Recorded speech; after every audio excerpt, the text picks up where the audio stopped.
Good morning, good evening, good afternoon, ladies and gentlemen.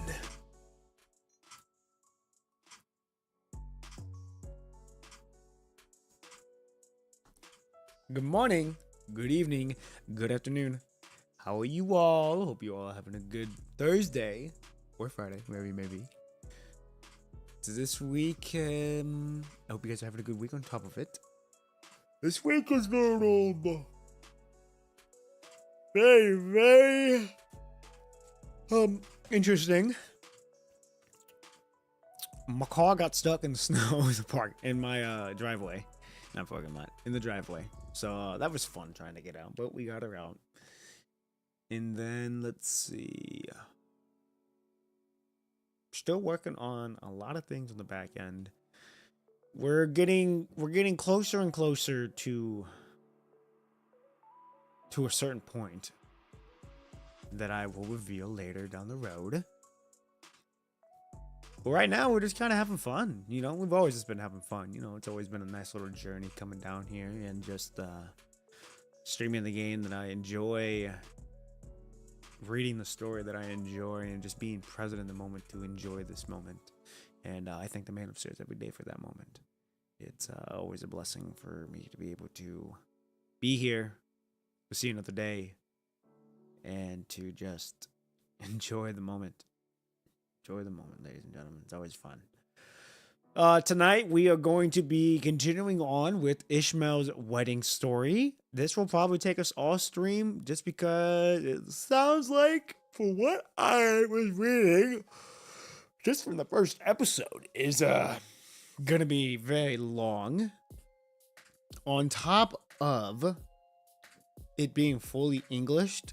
So that is another dub right there. That's a huge win. Don't get me wrong. I really do enjoy both the Japanese and the Chinese version. I just really prefer English. That's just me. It's my native language. And yeah, but that doesn't mean I don't enjoy the other ones just as much. I just prefer English, ladies and gentlemen. So that's our plan tonight. This weekend is going to be fucking jam-packed again. This entire month is actually especially going to be very crucial for me, both content and out of content wise. This is the busiest time for the family. Our family is very busy during this week or during this month. Our family is very busy during when fall hits, from September till December. We are busy. Like, the family's fucking busy all the time. So it's a big month for us, especially. Christmas is coming up a corner, so that's always been fun too. So it's always good. It's gonna be a fun time. It'll be a very fun time. So yeah. Let's see what I've been doing outside of content wise.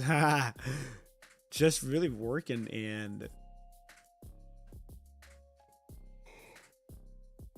sleeping and spending time with the family when I can, because every night these past couple weeks before my back got injured, I'm pulling like 12 hour working on the content.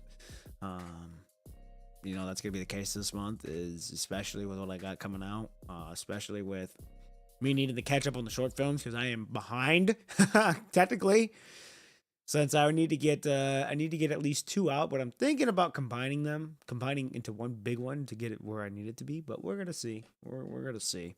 But yeah, that's the plan, and then continue just to work on some things. So yeah, like I said, I'm in no rush to show you all what I have stored, but just know that it's going to be one hell of a ride. So all right, ladies and gentlemen, I don't want to waste any more time. I want to get right on into this. We have this set up ready to go. We're going to be enjoying this story all night. And if we get done early enough, we will probably just start the floating record. But I have a feeling we won't be starting that till Saturday.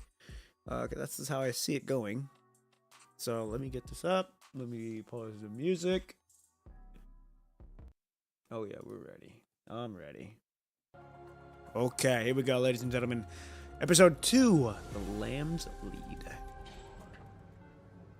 I was actually gonna take you to the Pontiff's private residence next. But how in the world did you know it was at the top of this tower? Don't tell me the press has already caught wind of that. The glass elevator climbs steadily, dampening into the light of spring sun. With every shadow of a crossbeam, another floor falls away. The city sprawls below, shrinking into an intricate map beneath your feet. I doubt the media knows. You open your mouth, but words fail as the memory returns. The chaos of the funeral, the sheer absurdity of the conversation with the dead pontiff, it all floats back, silencing you. Oh no, don't say it. Don't tell me the late pontiff told you again.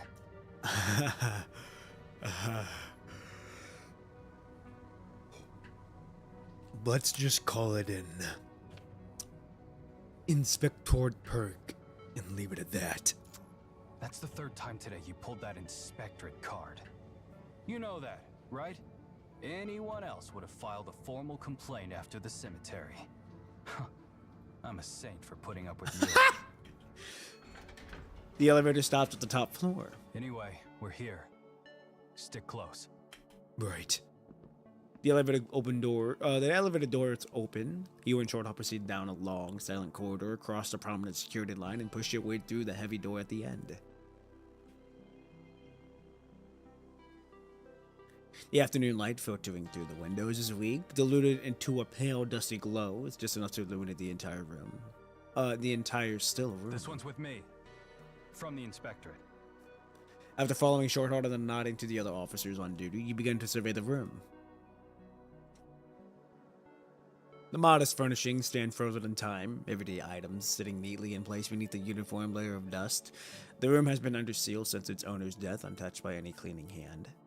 The rug is a chaos of messy footprints of dark, faded bloodstains. All portable evidence is long gone, leaving only the ghost of a life lived, the permanent impressions worn into floorboards, and the stark, newly chalked outline where the body had fallen. I still don't get why you had to come all the way out here. We've got photos, scans, evidence bags. Couldn't you have just reviewed the file back at the station? Besides, with all due respect, what are you hoping to find that we missed? I heard you're some legal services prosecutor. So you studied law in school? Well, I majored in unclogging sewers. Crouching low, you sift through the chaotic impressions on the rug and isolate several distinct sets of prints. The first set, the most violent, stomped directly through the heart of the blood splatter. The force of the step sprayed droplets in a wild arc and left a deep, gore-filled impression behind. So the assassin made a leap from this point. The assassins. Yeah, that's from our killer. Lesty, the Karantosian assassin. What? I assume you've read the basic file on her? Okay. Woman size 6.5. Oh, woman size 6.5. Flat boobs. Oop.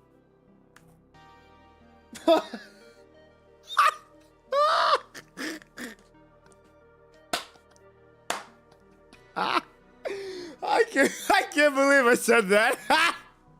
Oh God. Oh God. I meant flat boots.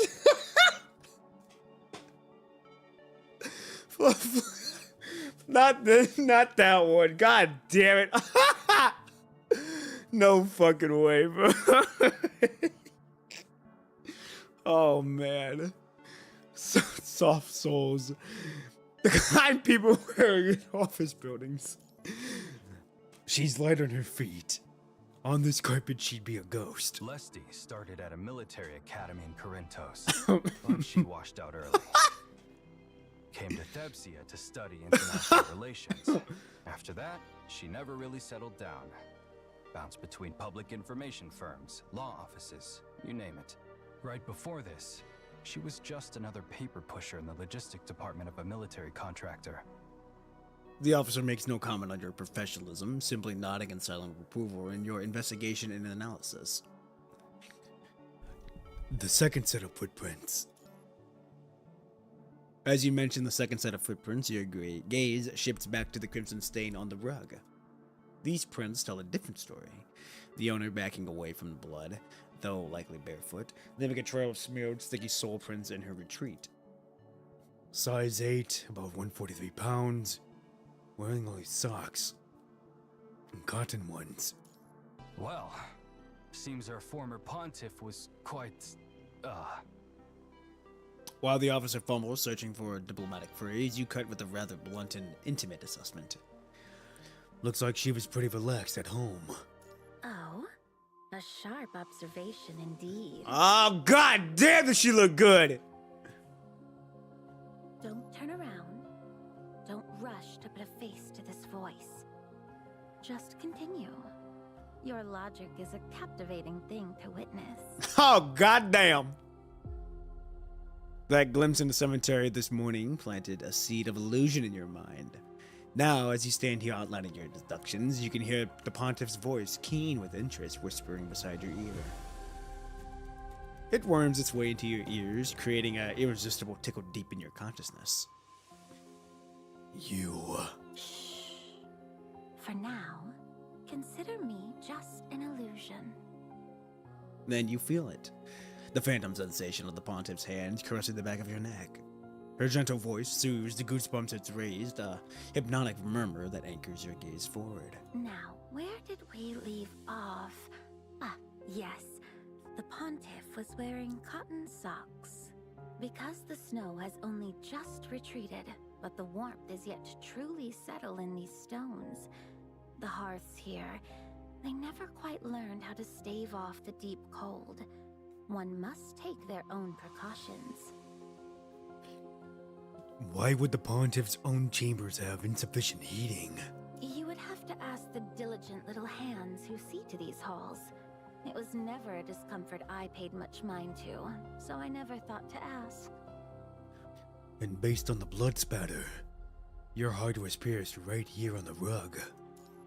Your fingers trace the path of the two sets of bloody footprints, a long, grim trail leading straight to the bedroom terrace.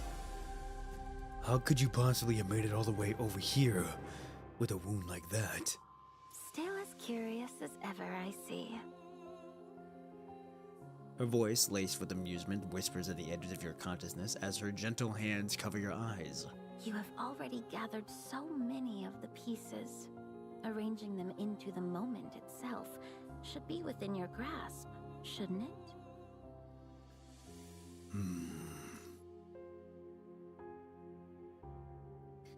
In an instant, the world is sucked into a vacuum. The voices of Shorthalt and the other officers dissolve in the silence until there is nothing but the pontiff's presence, embracing you from behind. Let us walk it back to the very beginning. The moment the door sighed open, and our assassin, Lesty, stepped into the light. With eyes closed, your legs move as her guidance, stepping backward until your heels meet the threshold of her quarters. It was the evening of March 20th, the spring equinox. The pontiff's afternoon work was complete. Then came a half hour of silent prayer. Afterward, a return to the desk, to the solace of a book. This lasted until the clock's hands found 6:15. And in that moment, a sound pulled her from her thoughts. The door opened before its time, but the bishops were not due for another 15 minutes. So the pontiff raised her voice and asked who was there.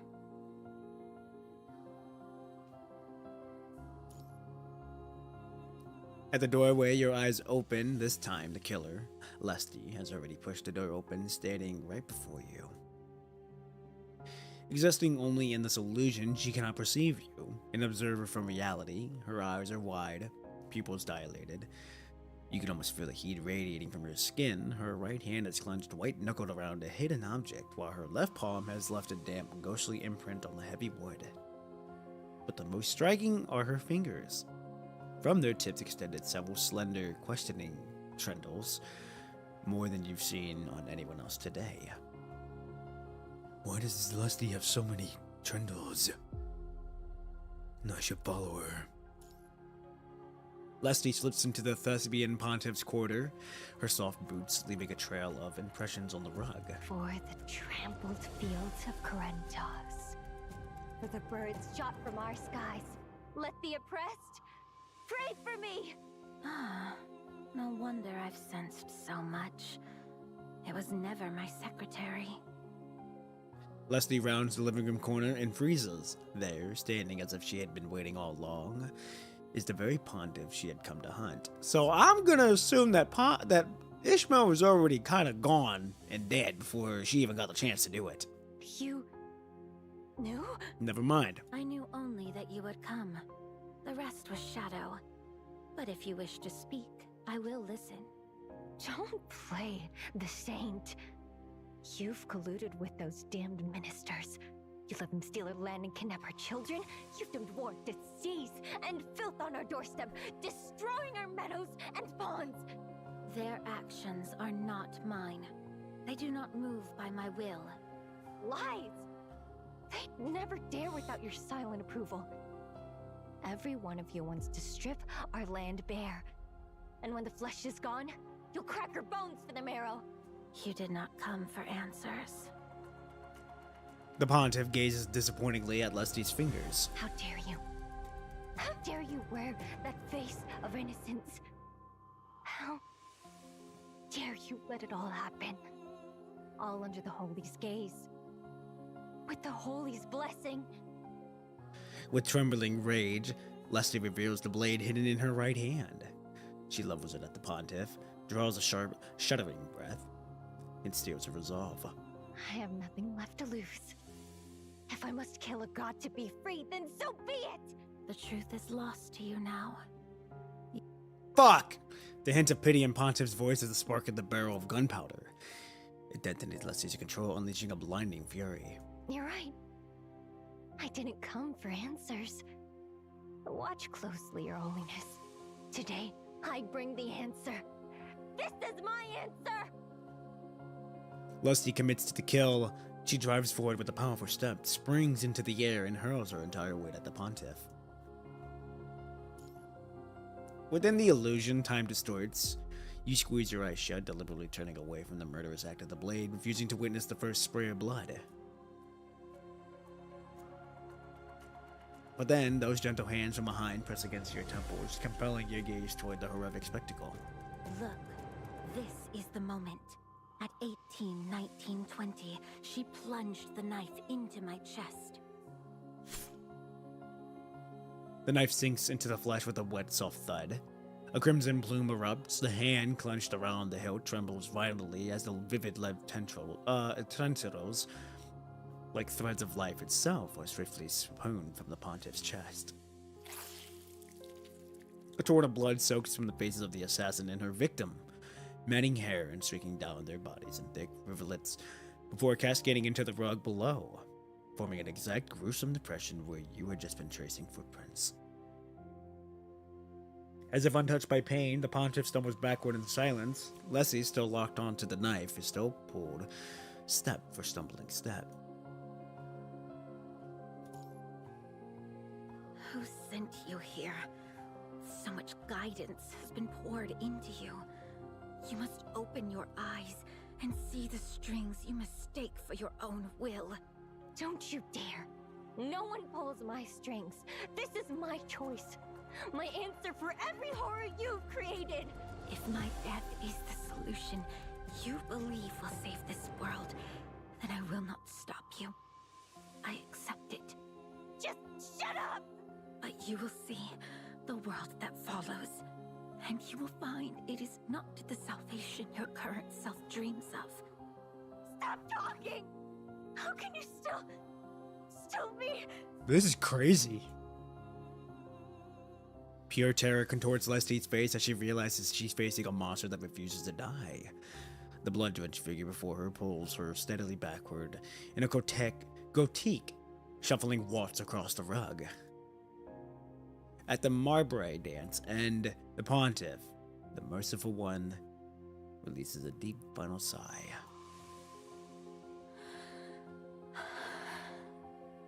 Poor child.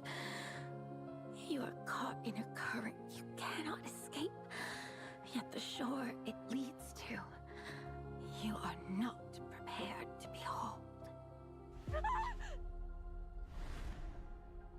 The world spins, retreating back to the turret's doors. The pontiff falls, dragging the assassin down with her.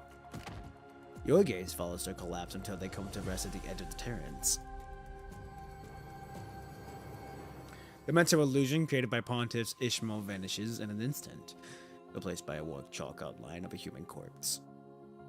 And so, the deduction concludes at precisely 1825:01, I died, right on this spot. Do you see it clearly now? The assassin, Lesty, had no desire to flee, nor the time. My secretary, the one who manages my documents, came looking for me. She discovered the scene. Security was alerted, and they took Lesty into custody. Seeing that your gaze is now locked onto the chalk outline, the illusion lets her hands fall from your cheeks. She regards her own death with a tone of detachment and muse, like a distant observer. What questions remain? Your attention shifts to the turret's door. The chalk outline surges toward it, as if the fallen pontiff's body had shoved the door open in its final throes. And the bloodstains, possessing a grim purpose of their own, trail out the sight behind the Terran's door. So,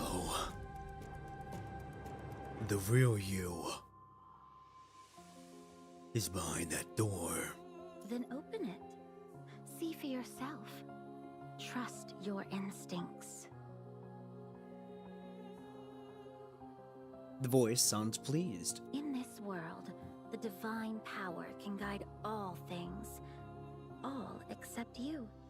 You must never forget that. With those words, the illusion withdraws her hands from your face and dissolves into nothingness behind you.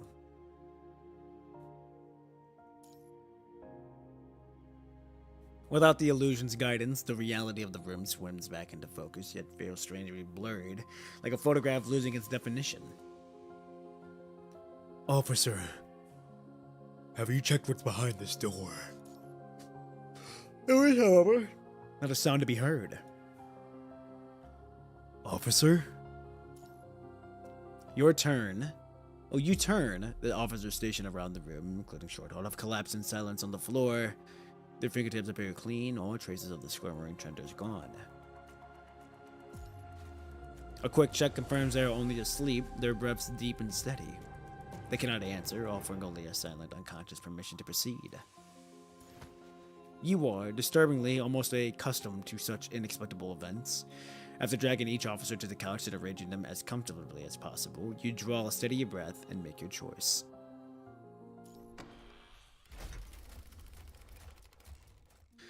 The scene outside is unexpected. Instead of bright sunshine, you're met with a soft metallic radiance that floods the space. Countless gears interlock into a silent, perfect dance. Their gentle, cosmic whirling charts of the very mechanisms of time, space, and causality in motion. Before this immense clockwork, a white figure stands with her back at you, calmly observing the fine-tuning the speed of the turning gears. Oh, goddamn! The sight is profoundly solemn and perfectly ordered, yet it feels fundamentally absurd. A name known to all of Thebesia, to this entire world, rises to your tongue. You open your mouth, ready to whisper it in reverence for this singular absurdity. God damn, she looked good! Wow! The former pontiff, the one who should be resting in a grave on the outskirts, turns. She raises a single finger to your lips, gently preempting your call before it can be born. Did you notice anything interesting on your journey here? I'd love to hear what caught your eye. I was a little too focused on finding answers to stop and smell the roses. Not even a single wildflower? You are as direct as ever. The truths you seek are like a tangled forest. To show you all of it at once would only leave you lost. So, let's start with what you're most curious about right now. Oh, she's got little pearl beads on her hair. Nice. That's a good detail. Ishmael turns and lies down at the Terran's entrance, her body settling precisely within the bloodstains and white chalk outline on the floor. Then she blinks up at you. As you just witnessed, I was stabbed in the chest by Lesti, the assassin from Corinthos, and collapsed right here. As the guards took her away, a medical team swarmed in, so dedicated to saving my life. Originally, I intended to comply with their diligent efforts, to be dutifully rushed away, patched up, taken to a hospital for stitches, and declared a miracle. A neat, tidy end to the whole assassination incident. But then I noticed the medics. I knew some of them. Quite well, in fact. Who were they? Oh, let's see. More than a few esteemed counselors, even the Minister of State himself. She blinks again, as if truly reliving the scene from that day before her eyes. Their faces were like a gallery of masks, the expression of each one more transparent than the last. Some were terrified, wailing, "Without Ishmael, who will deliver the divine will?" Others could barely hide their thrill. In one man's eyes, I could already see the Thebsian army marching onto Carintosian soil a month later. And one actually checked my pulse and cheered. "She's fading. No more commandments. No more guidance." And I realized my presence wasn't a shield. It was a spark. I had become the kindling for every opportunistic ambition in the room. So I thought, perhaps it would be more fitting if I simply went along. So you gave them exactly what they wanted. In a way. But it also allowed me to do what was necessary, to converge the guidance. That's what those Chandros were on their fingers? You see more than most. Yes. Why did you need to converge it? Given that you've forgotten everything, that story is a long one, and it requires time we may not have. In short, I gave those who wished me dead a convincing corpse. It freed them to indulge their ambitions without restraint, and it allowed the real me to wait here, for the one person untouched by guidance to find me. And you think that's me? I know it is. You are the only one. That is the clearest truth I can offer you now. Is it not the answer you came for? She reaches upward and you respond in silence, extending your hand to help the pontiff, a being who has transcended life and death, rise from the bloodied rug. You've gone quiet. I can see the conflict swirling behind your eyes. It's like watching a silent debate. How irresponsible. Your fake death brought real suffering to Corinthos. It was inevitable. Someone was always determined to wage war. And is there anything I can even do now?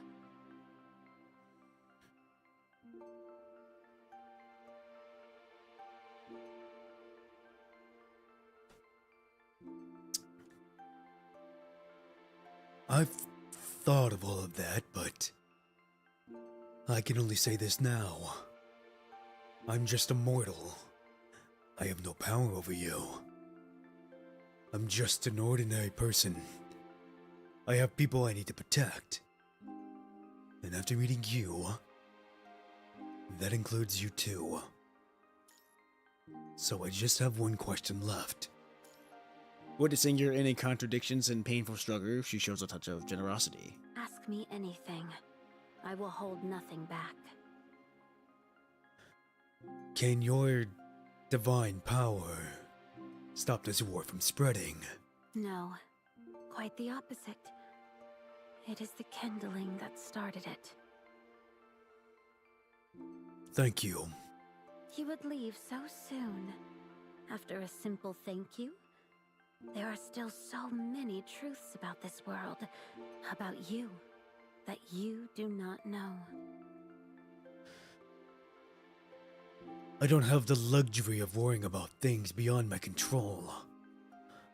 I need to focus on what I can actually do something about. We have children? I have 3 children waiting for me at home.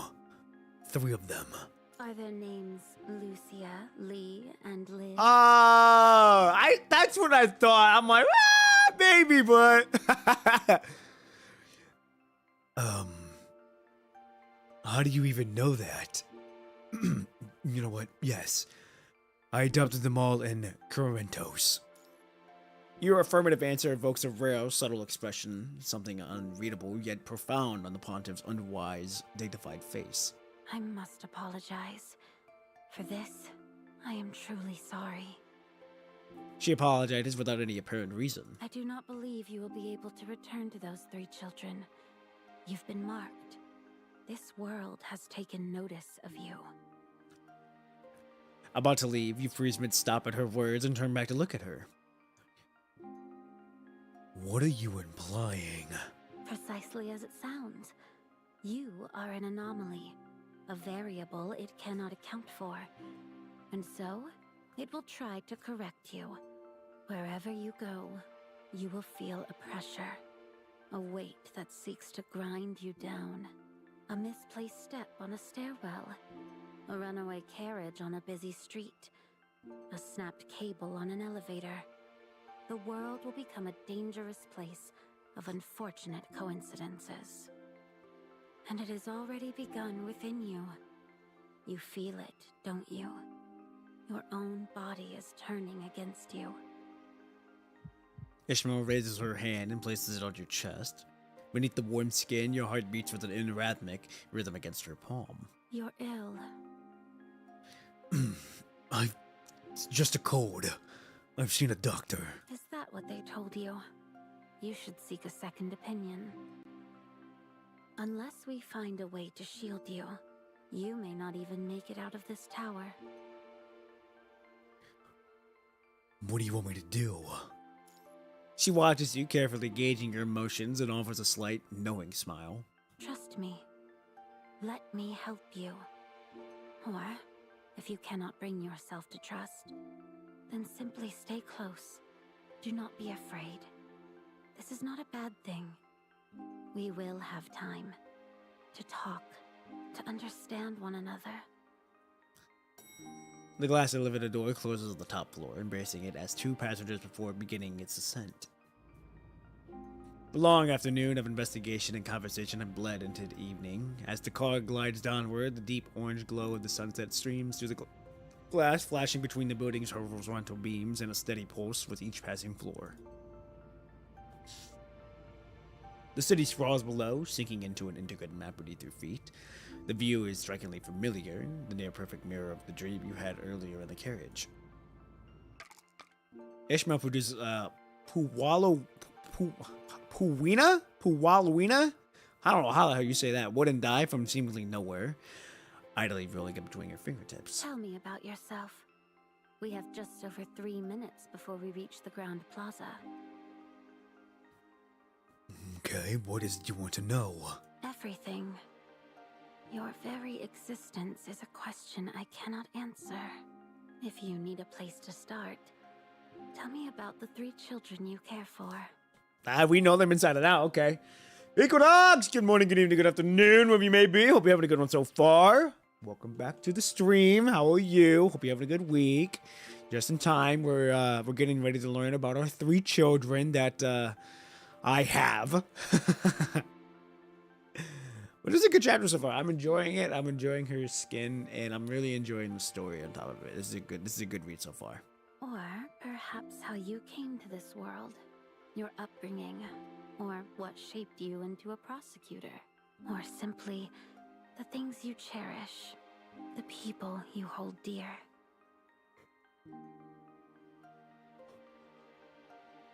Those 3. They're... Your own thoughts drift to your family, and your gaze softens, looking past the glass at the setting sun. Your words gradually fade into a contemplative silence. What is it? What's on your mind, Grey Raven? Ishmael embraces this tender moment, a soft nickname escaping her lips. But the words don't reach you.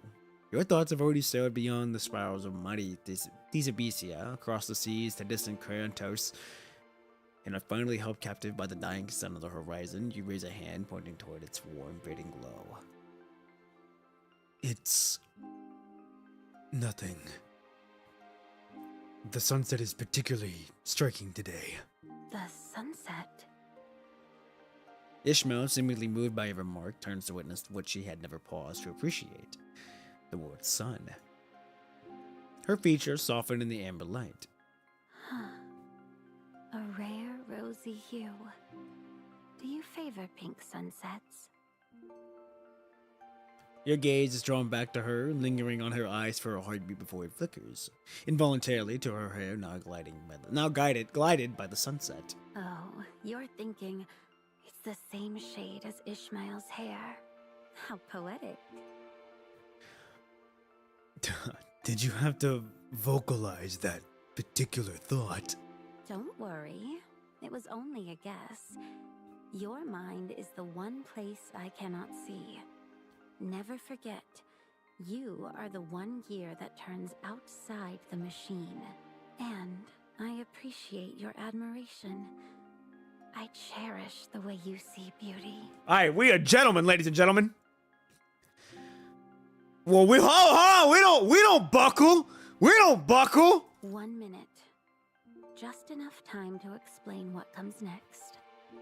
You see, this elevator shaft is transparent, but not uniformly fortified. Only the glass on specific floors is bulletproof. What are you implying? Oh, we about to get jumped? I'm implying that if a sniper were to take a shot at us right now, our survival would be a matter of pure chance. A roll of the dice.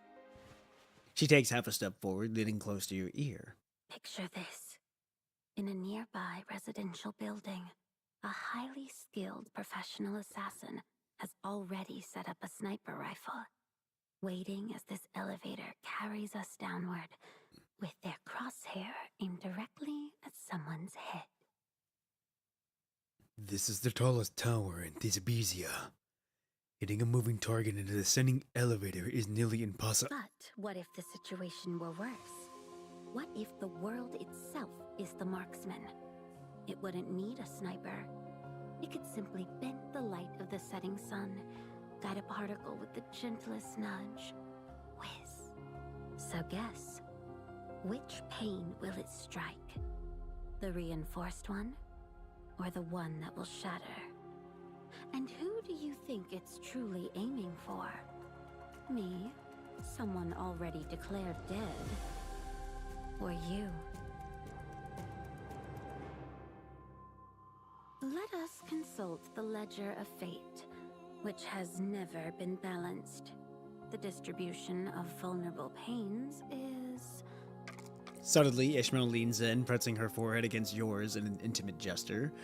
Her fingers loosen into the die cradled in her palm to most of the space between you.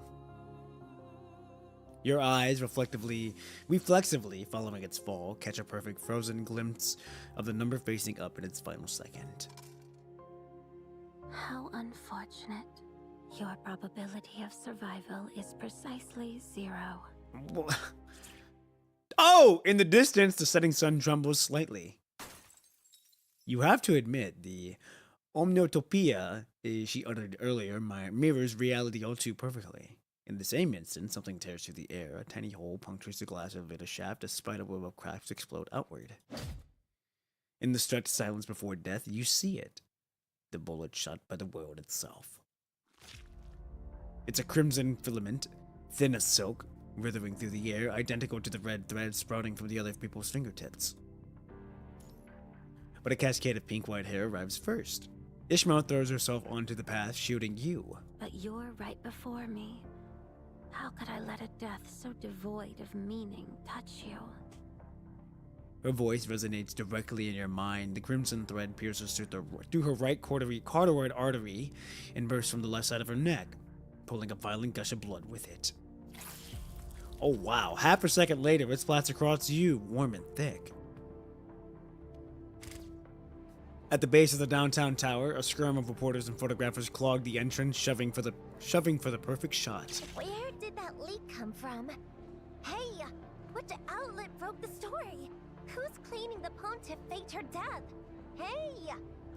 If you're not in the loop, stop blocking the road. Just move it. The frenzied reporter, all sharp elbows, shoves the bewildered woman aside, letting her stumble further, then misses chance. His camera is already raised, snapping a frantic picture of the glass elevator doors. Imagine breaking out of an attack that's meant to trap you and say, never did I let sickening cradle imprison me, and that will not change today, never.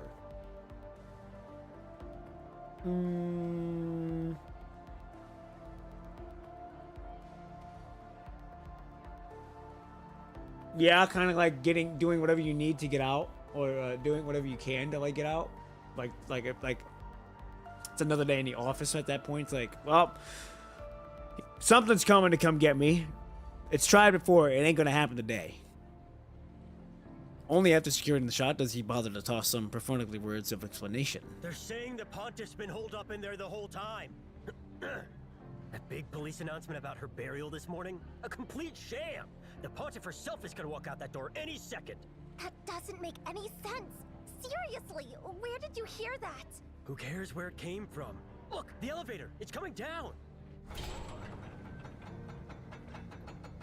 The elevator glides to a smooth, silent halt at the base of the tower. The reporters crash forward in a frantic rush, a frenzy of lenses desperate to capture the first image of the pontiffs who's truly still alive. A storm of cameras flash explode against the glass, flooding the interior with a blinding strobing glare. The doors part slowly. Ish. The interior is a slaughterhouse. Blood splattered half the cabin, thick rivulets slowly tracing down the glass. Lying in the center of the expanding crimson pool is the very pontiff they have all been waiting for. And standing beside the body is a figure frozen in place, baptized in the pontiff's blood. A single droplet falls from the person's blood-soaked hair. It strikes Apollo's face of a quality of wood dye, landing directly to the number 1. Ishmael!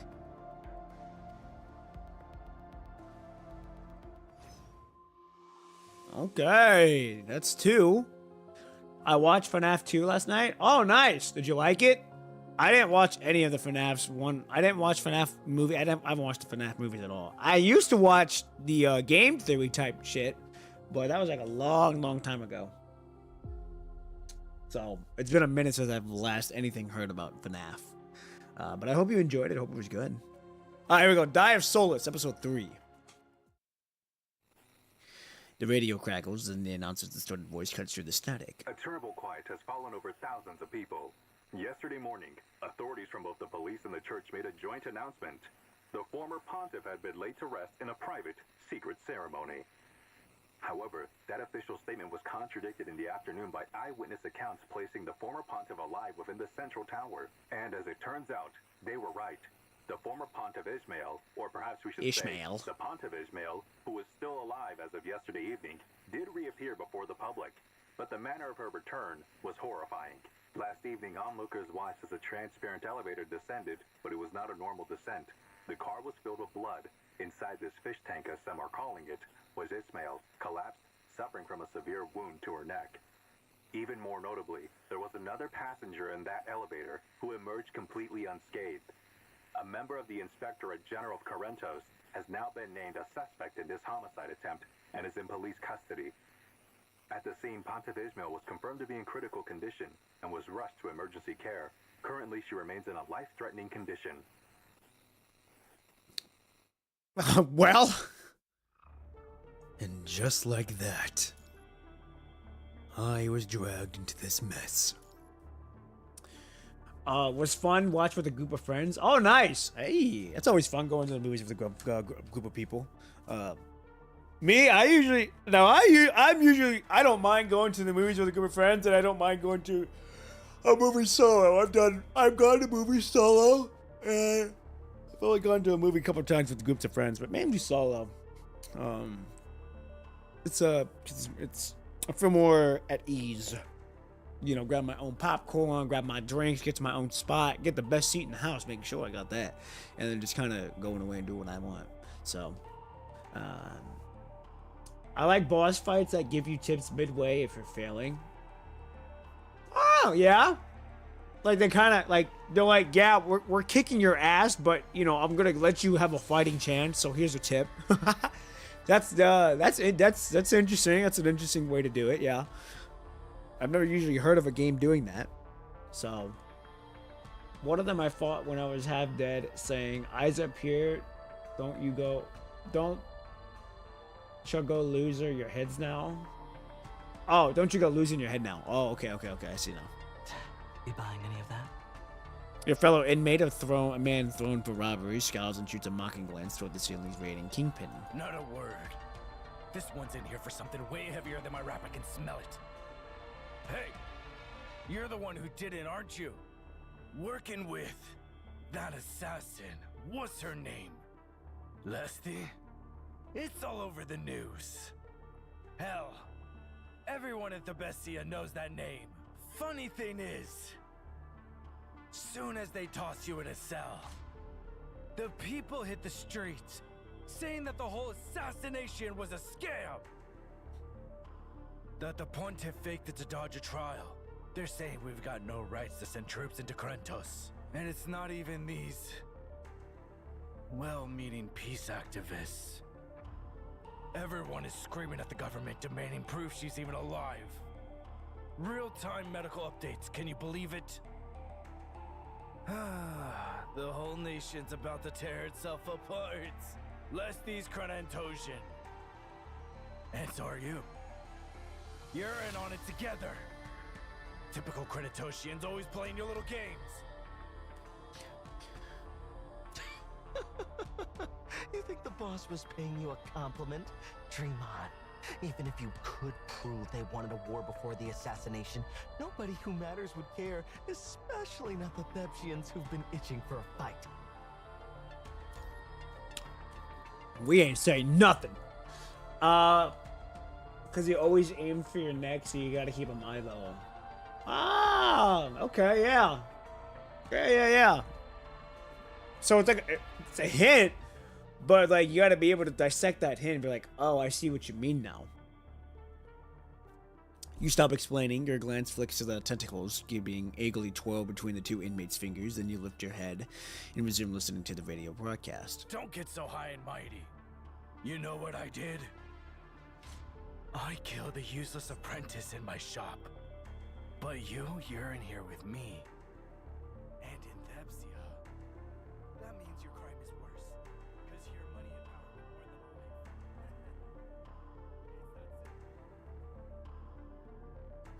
than life. I wonder if Lucia and the others are staying safely at home. The radio drones on with updates, protests, strikes, and warnings for citizens to stay indoors and avoid commotion.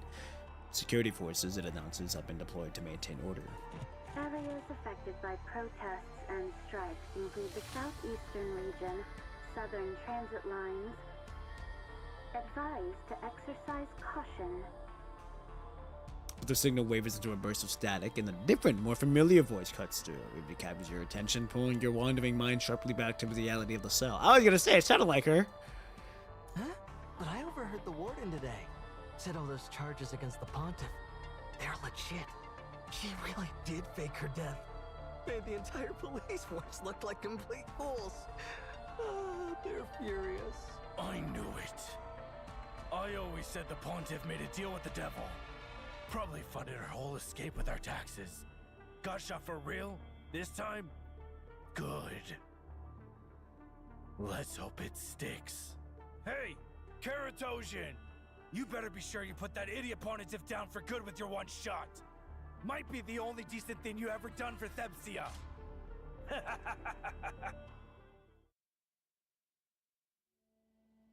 Oh? Listen, he's talking to you. Ishmael.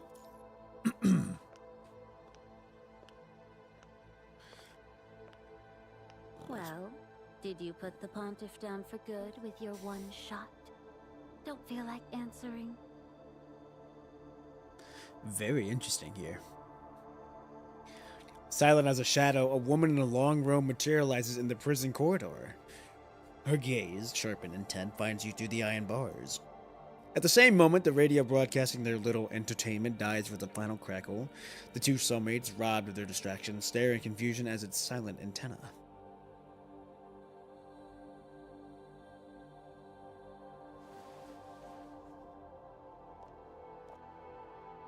You were on your feet in an instant, drawn to the bars. Apparently not.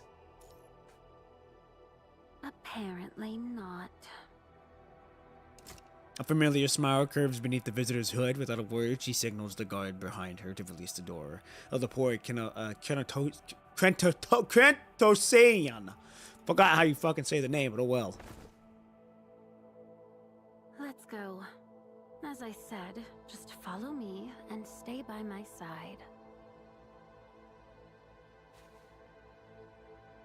At the restraints fall from your wrist, you exhale a deep breath. Following her out, you work the stiffness from your joints and gaze fixed on the back of this all-powerful pontiff with a tumult of conflicting emotions.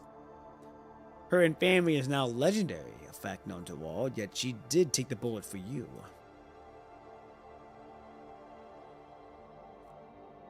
You still have doubts. Perhaps she truly can read minds, as she once again sees right through you. Who really is behind all this? Which this do you mean? My death? The attempt on your life? The attempted invasion of Corinthos? Or the fact that everything in this world is slowly falling into chaos?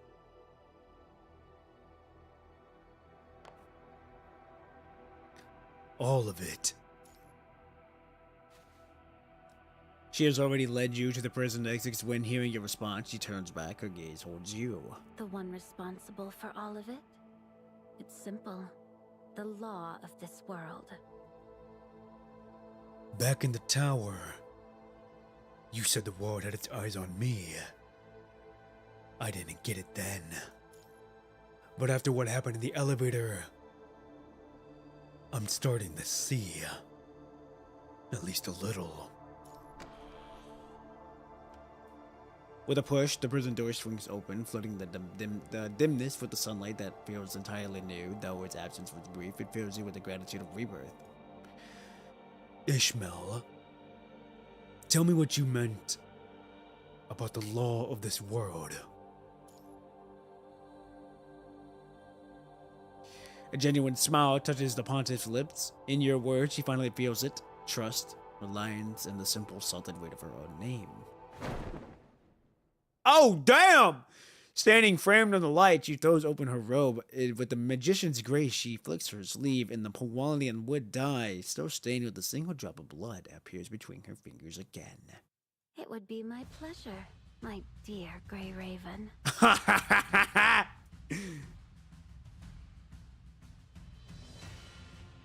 What is this music? Ishmael extends her hand. She guides you, reborn from the chaos of bustling streets into the river of flowing traffic, back into the raw, true reality of the world. Oh my goodness. The law is not easily grasped. Do you remember the gears beneath the dome, where you found me? Those were one reflection of how this world functions. A physical echo of its law. But more simply, every surface you touch, every day you live, they too are expressions of... What is this music? Here, let me show you with this dye.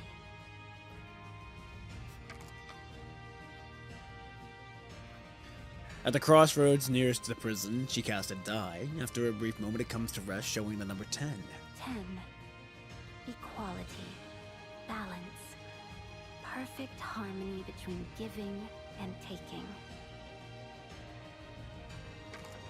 The die rattles, a sound that meshes perfectly with the turning gears in your mind, and at the precise instant, two carriages hurtle from the opposite directions, veering onto a collision course. Watch where you're going! Are you trying to get yourself killed? Get out of the way! The jerk to halt with the teeth-grinding shriek of wood and metal, nearly entangled. Two well-dressed figures alike, the trendoodles at their fingertips, twitching with fury. Look what you did.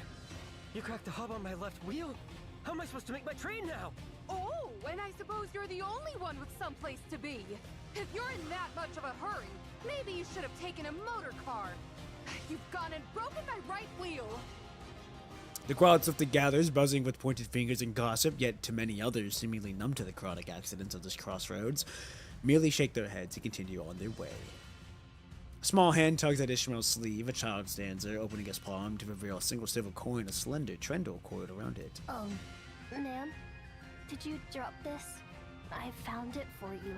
That is a very kind thing to do, child. But this isn't my money. The police station is just ahead. You can turn it in there. The moment the child darts away, Ishmael's hand flicks out, rolling the die once more. It tumbles to a stop, showing 11 this time. 11. A slight imbalance. A small loss and a small gain. Hey! That's not enough! Stop thief! Somebody stop him! A man clutching a long loaf of bread barrels through the crowd, gawking at the carriage accident, his escape punctured by startling cries. Die row 20. A man reading a newspaper by the roadside suddenly bursts into ecstatic laughter. Clenching his fist, victory is finally undeniably his. Wow, they're playing this song too? Die row 15.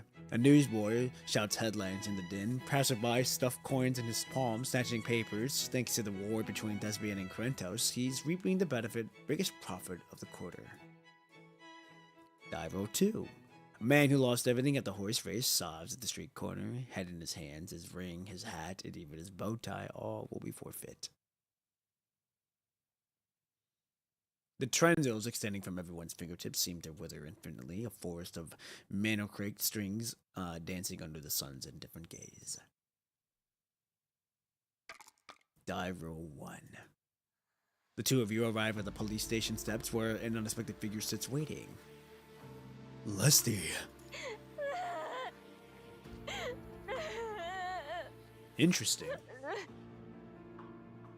It is Leslie, the young woman who once generally tried to assassinate Ishmael, has been released. Compared to her previous notoriety, she is now a ghost stripped of the infamy of the assassination attempt bestowed. Public attention has pivoted. Oh my gosh! Public attention has pivoted entirely at the sensational new Pop and P attempted murder case caught on camera. Leslie is already forgotten. She looks no different from any other Corintosian girl, simply sitting with the newspaper reading about the war ravaging her homeland. Yesterday evening, the Thespian forces massed outside the capital of Corinthos. No. This isn't possible. It's too soon. God. She's gone. The Pontiff is gone. Why is it all so falling apart? Oh, the voice acting! What's wrong with this world? Tears stream down her face for her homeland, but her true anguish is deeper, more private torment. Her own crushing powerlessness.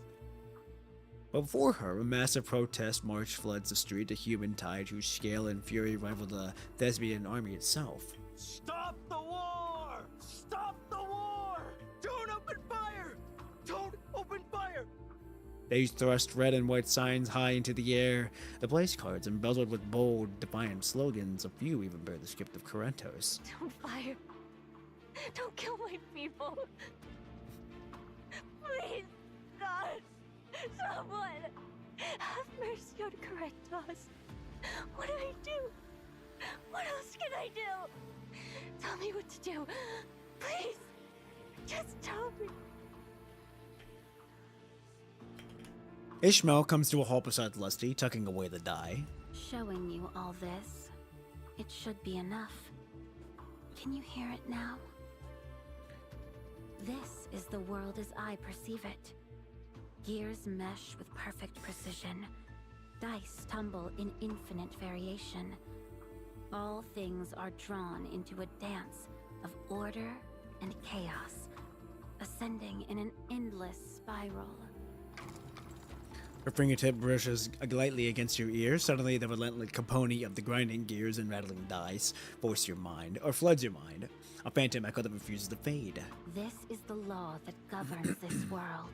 And it's these very gears and dice that weave together the sound unique to this land, to Thebsia. Ishmael leans in, her face close to yours, with a soft exhalation. A phantom sounds multiply, forming like insects inside your skull. Listen, it's like a pot about to boil over, simmering, frothing, steaming, ready to erupt at any moment. And when it does, what will follow? A war that claims millions across 2 nations? Or something closer to self-destruction? The roars of the protesters, Leslie sobs, the screech of the carriage wheels, countless sounds fused into a single overwhelmingly symphony. This is the 4th movement, its tempo accelerating to a frantic allegro. It pours brilliant maniac energy into the crowd, a harbinger of explosions that are too immersed to hear, a sign that everything is teetering on the brink. You, the symphony's only conscious listener, feels the vibration deep in the eardrums, a resonance that aches in the very bones of your skull. Goosebumps flash across your skin, a primal instinct scream to cover your ears to escape this crushing capone. Your own heart once again clenches in a violent spasm, triggering a fit of ill-timed coughing. How can I prevent disruption? What about using faith? At the moment you glimpse the law of the world thrumming beneath the chaos, your mind immediately begins racing for a solution. Can't faith hold people back? Keep the war from spreading. I see you have quite high expectations of my power. Have I truly become so reliable in your eyes after just a couple brief encounters? But I'm afraid faith cannot restrain a frenzied crowd. And I cannot offer that kind of salvation either. In fact, the opposite may be true. If you don't understand, look around you. The answer is already here. Ishmael gestures toward the dejected form of Leslie, huddled on the steps. The weeping young woman raises her head, the numerous tremors on her fingers writhing like a startled serpent's with emotion. Before her stands Pontiff's Ishmael, the woman she personally assassinated, and you, the newly assassins, recently splashed across the headlines. Neither of you attempts to disguise your appearance, yet the stream of passerby flows around you without a single glance, as if you were truly invisible, or utterly invisible. The mirror sight seizes every muscles in Leslie's body with electric tension. Her hand flies to her pocket, no knife, but she scrambles up from the steps away, stepping back with her body coiled and hunched like a bristling cat cornered. You're alive after all.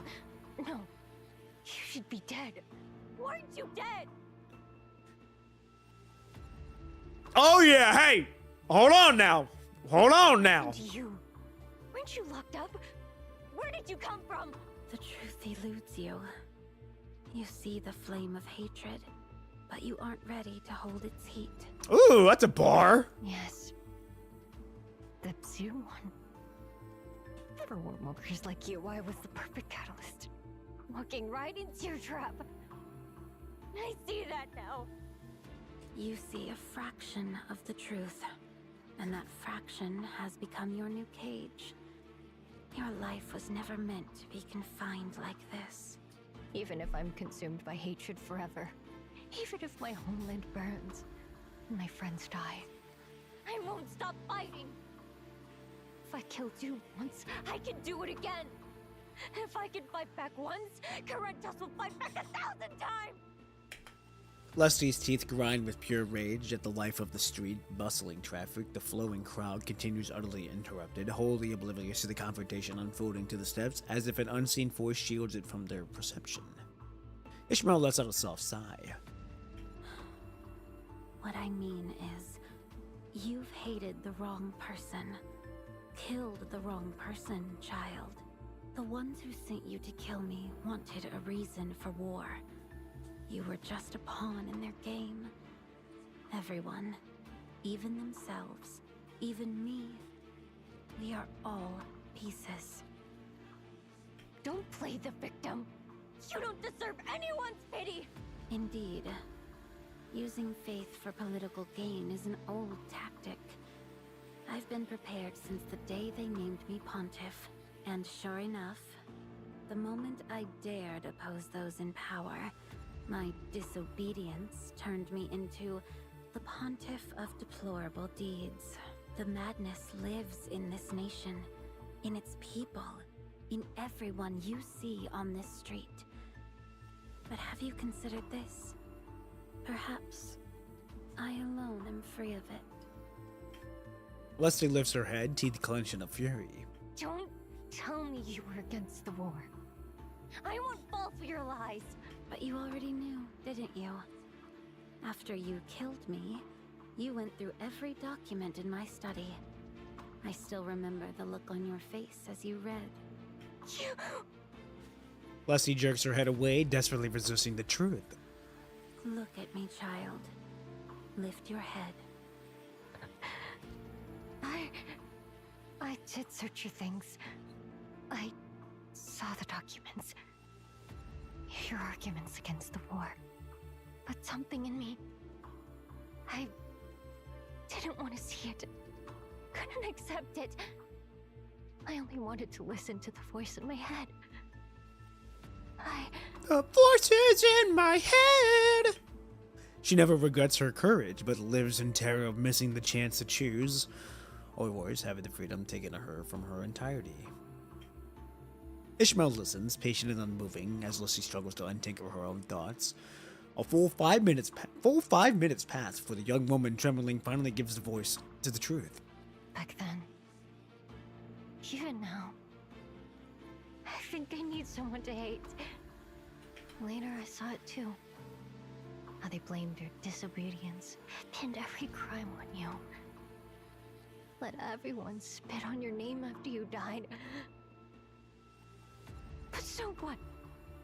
Am I supposed to apologize to you now? Ishmael's silence continues, an invitation to go on. Leslie hesitantly raises her head. Her gaze shifts to you beside Ishmael. She's clearly seen the recent news. Don't tell me even you, the new assassin, are also... Pleasure to meet you. I'm the new killer who specializes in murdering Ishmael, but sorry to disappoint. I'm not like you. I never had intention, or any intention for that matter, of killing Ishmael. Leslie intense stares fixed on the two figures standing shoulder to shoulder before her. Finally, she bows her head in a deep, convincing gesture. I screwed up, but I'm sorry. I can't bring myself to apologize.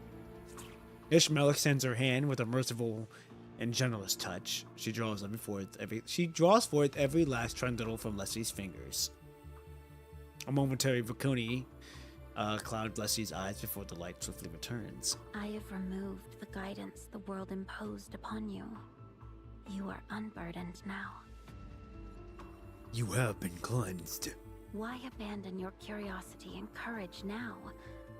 The next time you face a choice, you must hold fast to it. Once the current takes you, it will be too late. Go now. Converge the guidance you have scattered. Help restore balance to this world. Leslie feels her very soul unravel, the tension draining from her body as she nearly goes slack and collapses to the ground. Gazing up into the white light, God, her vision is clearer than it has ever been. In this instant, she glimpses the true meaning of devotion. Pontiff, if I become your follower, if I devote myself to you, could you? I forgive you. Your sins are absolved. But I need neither your devotion nor your prayers. You are free. Rise, child. Clutching her newspaper, Leslie rubs her reddened eyes and turns to walk away, glancing back with every other step. The young woman's path forward remains shrouded, but her true heart at least remains intact. Ishmael turns at the perfect moment, her curious eyes studying every action. She has been doing this for days, always watching, as if examining a rare and fascinating specimen. I suspect you wish to ask me again. What are the tendrils on people's hands? And why am I converging them? I think I know the answer now. Then perhaps this time, You could explain it to me. They're the power of guidance. Yes. In this world, the Pontiff is the voice of the holy. When the Pontiff offers forgiveness to a young foreigner, that foreigner becomes a devout follower. When the Pontiff blesses a guild organizer in a speech, that guild expands wildly, sometimes enough to fuel a political revolution. Oh, okay, so her guidance was to try to stop the war, but before that even happened, boom. This is the power of guidance the world has given the Pontiff. Strong enough to stir revolutions, or progress that sweep across nations. In short, it is what you call faith, a force against which there is no defense. The most absolute authority over the human spirit. Then I take back my earlier question. It seems even faith itself can't hold them back. Throughout history, faith has often led people deeper into the abyss. And you, the voice of guidance, itself has chosen to rebel against it. And I'm immune to guidance. That's why you were looking for me. Indeed. Once again, I must express my admiration. You see clearly, and you are truly the one I've been waiting for. I was gonna say we beat to our own drum. I'm starting to understand everything now. So, how can I help you? There's no need to rush. And besides, since guidance does not sway you, it isn't my place to tell you what to do. Once again, Ishmael places her fingers over your heart. Listen to your own heart. The answers you need are already there. But before that, there is one last thing to settle. Something that concerns you directly. Oh?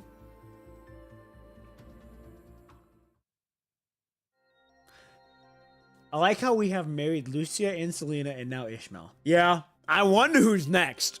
I wonder who's the next lady to be introduced.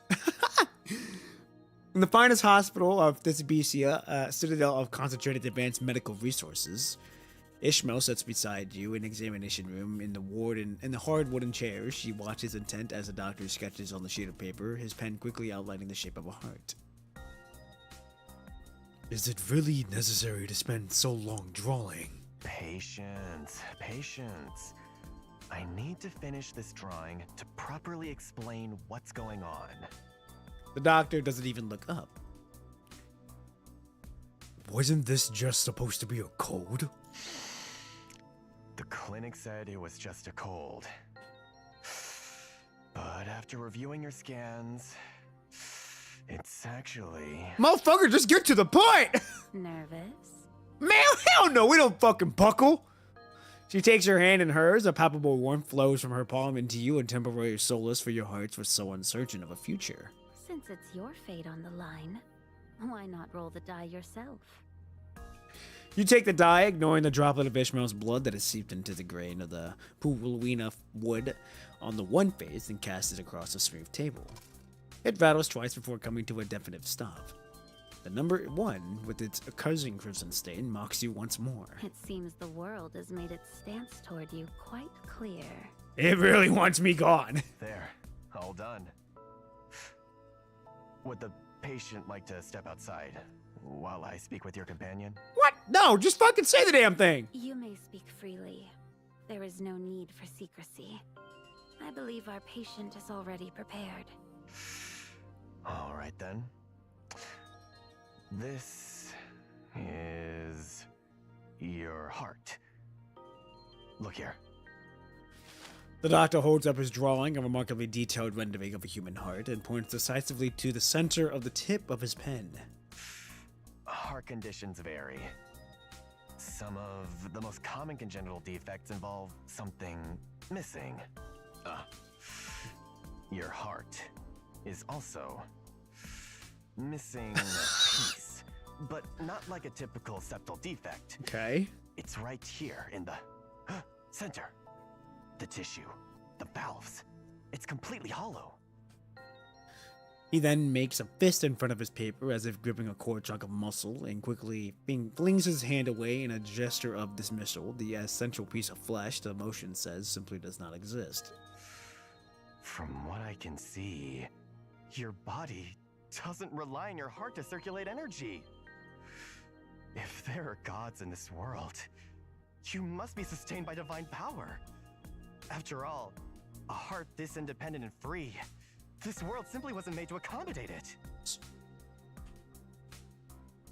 I guess so. In this world, they're it's like Ishmael said, they're followed by guidance.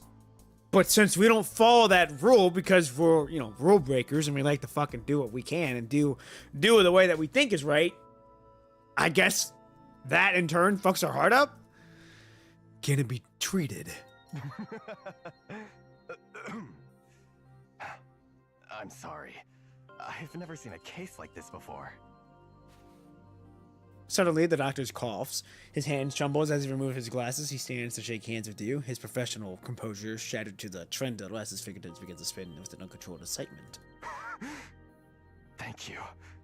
Thank you so much. You are the final patient of my medical career.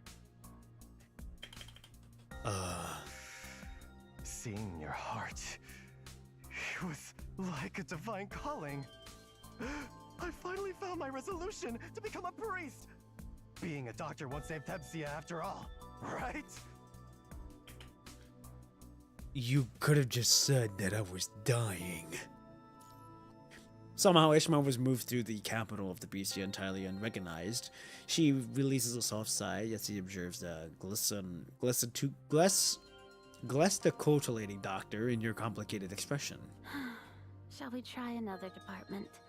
I know many excellent physicians. No.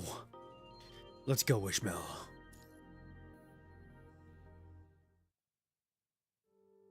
Ishmael holds a profound accommodation for the needs of the dying. If you wish to walk, she would walk with you. If you decide to sit in the grass, she would stay by your side. If silence is what you needed, then silence it would be. She welcomes your rare moment of melancholy. It is not until the afternoon has nearly bled away after a single flower-shaped cloud has journeyed across the entire breadth of the sky and vanished, that you finally find your voice.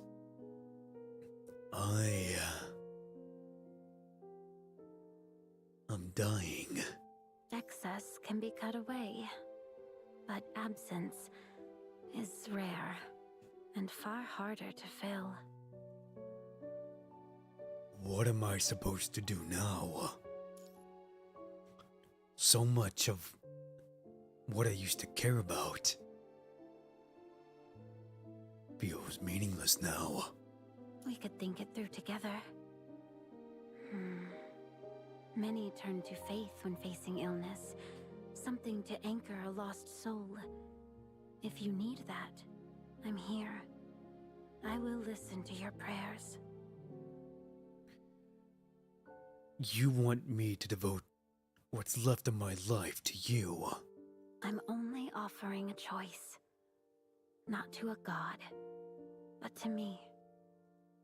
You look up at her pink-white eyes. With a weary smile, offer a gentle quip. It sounds more like a deal with the devil. You could at least make it sound prettier. I might have believed you then. Too bad you don't even bother dressing it up. You deserve truth, nothing less. I mean, I can respect that.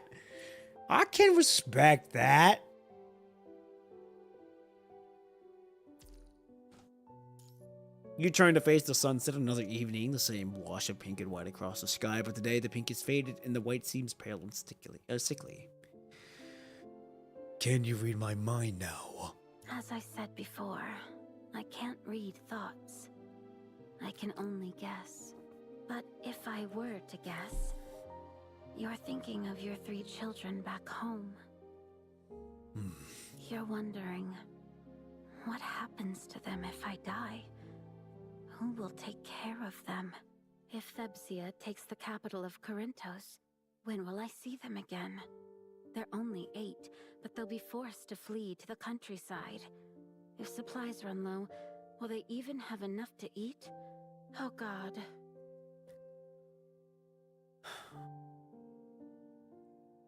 You've convinced me. If we take the guidance on people, if we take back the guidance on people, will it stop the war? For a time, yes. The war-fueled fervor would fade. This wave of fanaticism triggered by guidance would recede. To be precise, I'm already doing it. Converging those red threads you see. The tendrils. Tendrils. It's slow, though. We'd need to gather crowds. As Pontiff, it would be simple to call for a mass gathering. Unfortunately, that's no longer possible. Is there another way to bring everyone in the capital of Thebisia together? Actually, I do have a viable solution, but... Whether from the delirium of the sickness or some trick of the clouds, you are certain you see the distant setting sun flicker. We should lower our voices. It would be troublesome if the world hears us. Then, a second event confirms it is no illusion. Everyone on the lawn suddenly freezes, conversations halt mid-sentence, hands pause in midair, the entire scene locks onto a single suspended second. Just as suddenly their heads snap toward your secluded corner, their stares are vacant yet piercing, the red tendrils on their fingers stiffening like raised hoods of snakes. I think we're already heard. Clearly. It seems you have truly understood and accepted the law of this world. Then you must also understand that what you're planning is defiance on a grand scale against the entire world. The path will be difficult.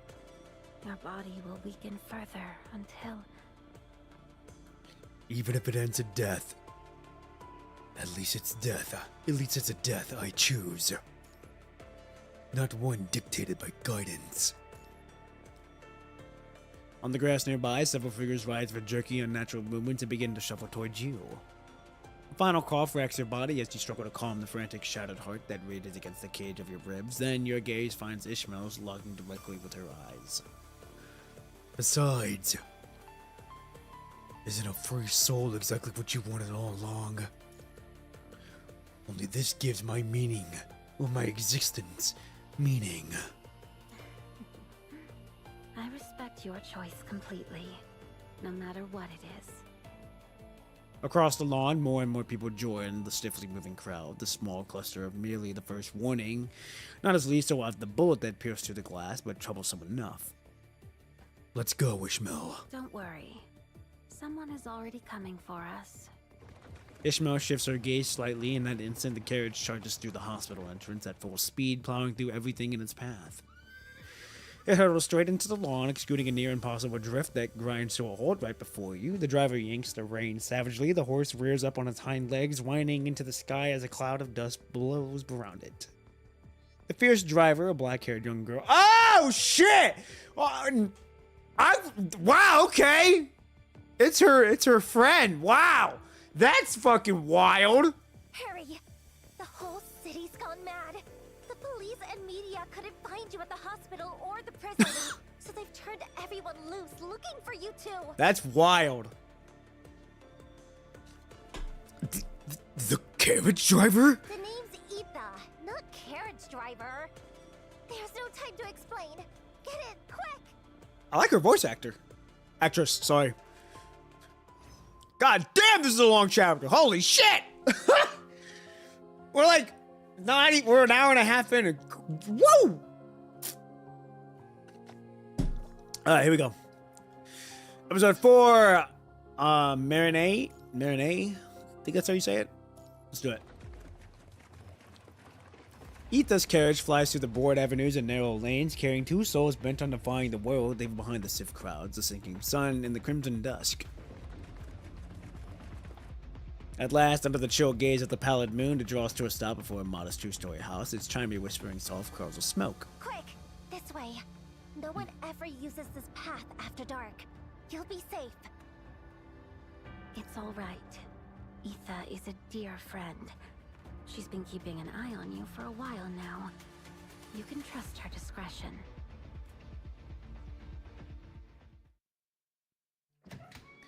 Etha pushes back the door open first, releasing a particular blend of scent, complex spices, potatoes, and a tang of fish that swirls from a simmering pot and envelops all of you at once. Oh, blast. Looks like Miss Rahili prepared dinner.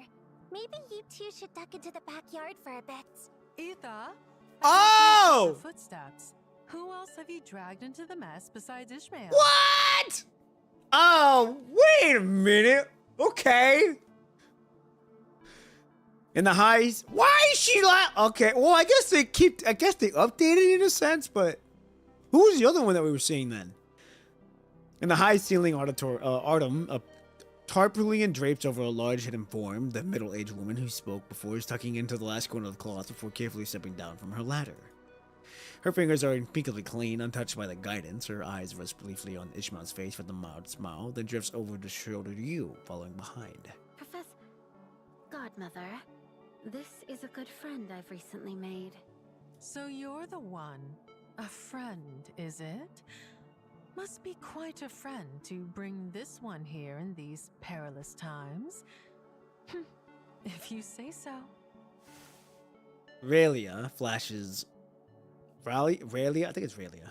Flashes a knowing smile, one that says, I see right through you, then wipes her hands on a rag, scrubbing away the dark stains that had just marked her skin. With a sharp eye, you recognize the residue on her hands as machine oil. Machine oil. Dinner's on the stove, Etha. Be a dear and ladle it out.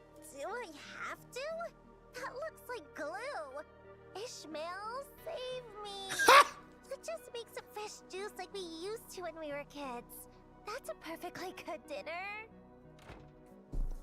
Raelia returns to a silver wrench from the table of her toolbox, closing the lid with her delicate care. It is not glue. It's potato soup with several whole skyfish, a delicacy from Bola, and not something we get every day. This is no time to be fussy. Okay, now... This is... I want to say we're in... I want to say that we're somehow in the time travel capsule that that she was on when she was young. Because I believe they're on a different planet. I think I want to say we're either on a different planet or we're in a dream. One of the two. Skyfish is skyfish. Potato soup is potato soup. Who in their right minds mashes them together? It's called fusion cuisine, dear. Blending Thebsian tradition with a bit of innovation. Etha, you should always be open to new ideas, even in cooking. I'm begging you. Stick to inventing your giant metal chunks, please. My stomach thanks you. The word inventing springs from Etha's lip, and suddenly all of your confusion about this cottage falls into place. Oh, so you're an inventor. No wonder you've been studying everything since you walked in. I fit the inventor label perfectly, don't I? The eccentric tinker, holed up in her cottage, obsessed with gadgets the world has no use for. Rahili. Etha moved back in a few years ago. She's been a godsend. Really, a wonderful kid. Etha pulls a face, but inquentisizes. Resigned to her fate, she grabs a stack of plates and approaches the simmering pot. Its eerie gray-blue glow casting faint shadows, all while pincing her nose tightly. I don't think you're eccentric, and from what I can see, your work looks quite grand. Your attention drifts toward the center of the room, where a large form lies shrouded beneath the cloth. Now that's a kind thing to say. Would you like a proper look? Though I've just covered it up, I've been waiting for an excuse to pull the cover off with a proper flourish. I'd be honored to see it. Splendid. Now, prepare yourself. With a single swift motion, the target is seized by one corner of the swept dramatically aside. The smell of soup swirls through the room, and there, standing amid the most absurd of scents, looms a massive form of mecha. The word, a term never before spoken, never even fully formed in your mind, materializes from the air itself and escapes your lips almost without your consent. A mecha! Mecha. I like that. Far better than Etha's metal chunks. You hear that, Etha? Our guest has more of a poet's touch than you reporters. Ow! Hut, hut, hut! The highly cultured Miss Etha, reporter extraordinaire, is currently waging a losing battle against a grotesque, gooey augmentation of skyfish and mashed potatoes. You recognized it immediately. How have you come across something like this before? I'm not sure. It just feels familiar. Like I already know how to pilot it. Pilot? You even know it can be manually operated, and you still say you're not sure? Rahili gives the mecha a gleaming shell of affectionate pat, her smile blooming with pride. If the chance arises, perhaps you'd like to be the first to take it for a spin? Put its functions to the test. How does that sound? I dreamed that one day, these mechas could help with heavy labor. Hauling cargo, clearing land, all of it. Sure thing. Every time you find someone who can keep up, you just have to rope them into a passionate chat. You two are getting along entirely well, aren't you? What are you, jealous?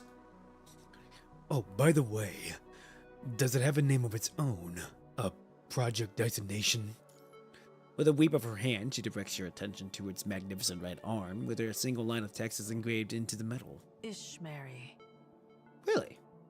Ishmael freezes, the gentle look she had worn just a moment ago, the soft amusement of observing this harmonious meeting, stiffens on her face. Then, in a heartbeat, it shatters. Her features shift into an expression of unmistakable melancholy, a raw and fragile emotion rarely ever seen on her face. Professor, the more you do, the harder it becomes for me to let you all go. Now, okay, this has to be a dream, because that is wild. She broke character here. She broke character here, I think. Oh, listen to you. Professor, from which god did you even pick up that title? I'm your godmother, not your professor. Rahili pats the back of Ishmael's hand. At the touch, Ishmael's gaze flickers downward. Something glimmers in the corner of her eye, then vanishes as quickly as it came. All that remains is the faint, almost imperceptible sigh that escapes her lip. All right. Food's getting cold. Has everyone forgotten how long your poor carriage driver Etha struggled with this pot of skyfish? With a practical sweep of her arm, Etha clears the table, her usual workspace littered with documents and newspaper to make room for several bowls of stew and spoons. Rolls of newsprint tumble onto a waiting cardboard box on the floor, wrestling and coiling as they settle. Your gaze is drawn to several bold headlines, stark and accusing in thick black ink. The Pontiff's spectre looms over Theresia. Incorporate General formally indicates former Pontiff's Ishmael. Sit. Don't pay any attention to that trash. It's all nonsense. I've already written a brilliant piece that'll counter all of it. It'll be on the press by dawn. I'll turn this right around brilliantly. What sort of article? The paper actually agreed to run it? Of course they did. I'm their star reporter, remember? They're begging me for copy. I've systematically dismantled every single rumor about you. For example, regarding the corruption nonsense, I got the manager of the Pontiff's residence to hand over your expense records. Years of them. They show you've lived with absolute austerity. Completely innocent. But the colluding with external forces accusation, that's the serious one. I tried several cardinal bishops, but they wouldn't give me the time of day. I always told you not to trust them. Half of them are in the government's pockets. So, I went to the embassy instead. Got records showing you refused every visitor from Corinthos. You saw this coming, didn't you? You were being so careful to avoid even the appearance of impropriety. and they still pinned it on you. I've got it all compiled. Just you wait. Though, there is one point that's a bit tricky to explain.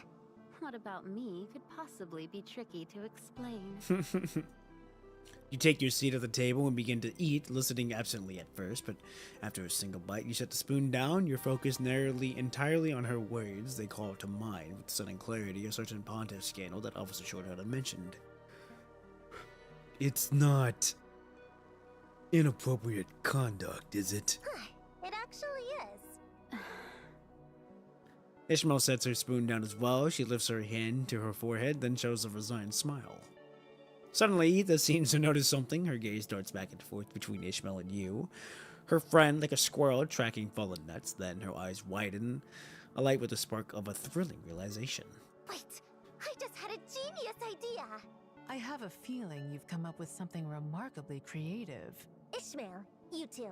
Go up to the attic later and sit on Ishmael's old bed. Get cozy if you want. I'm sorry, what? What? Ethan makes a subjective circular gesture between Ishmael and you, indicating intimacy. Then, I'll take a few photos. Yes, exactly what you're thinking. Pontiff's intimate evening with mysterious prosecutor, followed by exclusive, who was the Pontiff's secret lover? God. It'll be front page news.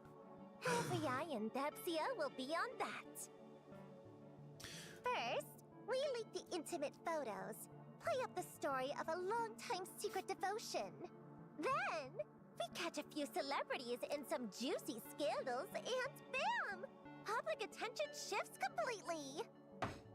Etha leaps to her feet, slamming both hands on the table with unrestrained excitement. The impact sends a tremor through the bowls, causing the poorly cooked skyfish to quiver indignantly across the tabletop. Yes, that's it. We let it simmer for a few months, then we explain it all away. The Pontiff Inner Mercy was merely absolving a troubled follower of afflictions.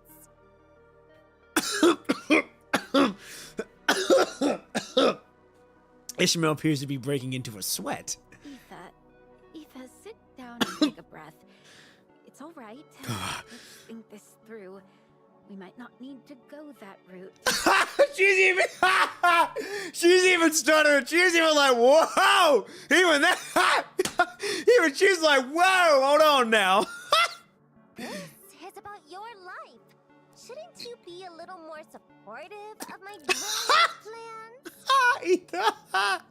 You guy, you're trying to be a wing woman. Etha, let it go. Mother, you were on my side a second ago. Talk some sense into her. It's no use, Etha. We all know the truth. The public's been guided. They won't listen. My sins are already nailed to the cross. There's no point in any of this now.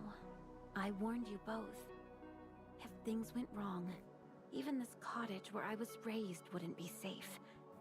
We agreed we'd share one last meal, then pack our things and leave the capital of Thebsia. Remember? Even Ishmael's smile seemed strained now. Rahili took us in when we needed shelter.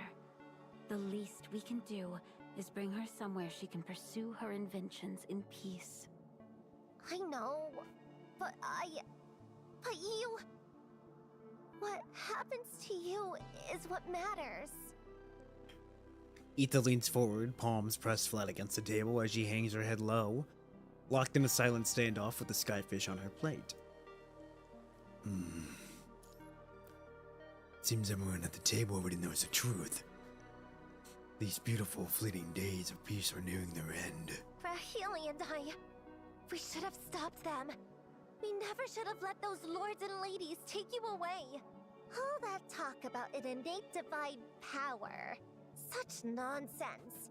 That water you drank turned to wine. The stones you touched yielded gold. Wounds healed with your pardon. And just like that, you were their new pontiff. But we know you. We squeezed those vegetable juices with you. We drank them too. So, why aren't we divine? Why aren't we immortal? We watched them take your handkerchief, the candlestick you touched, They even cut down a tree you used to climb in the courtyard.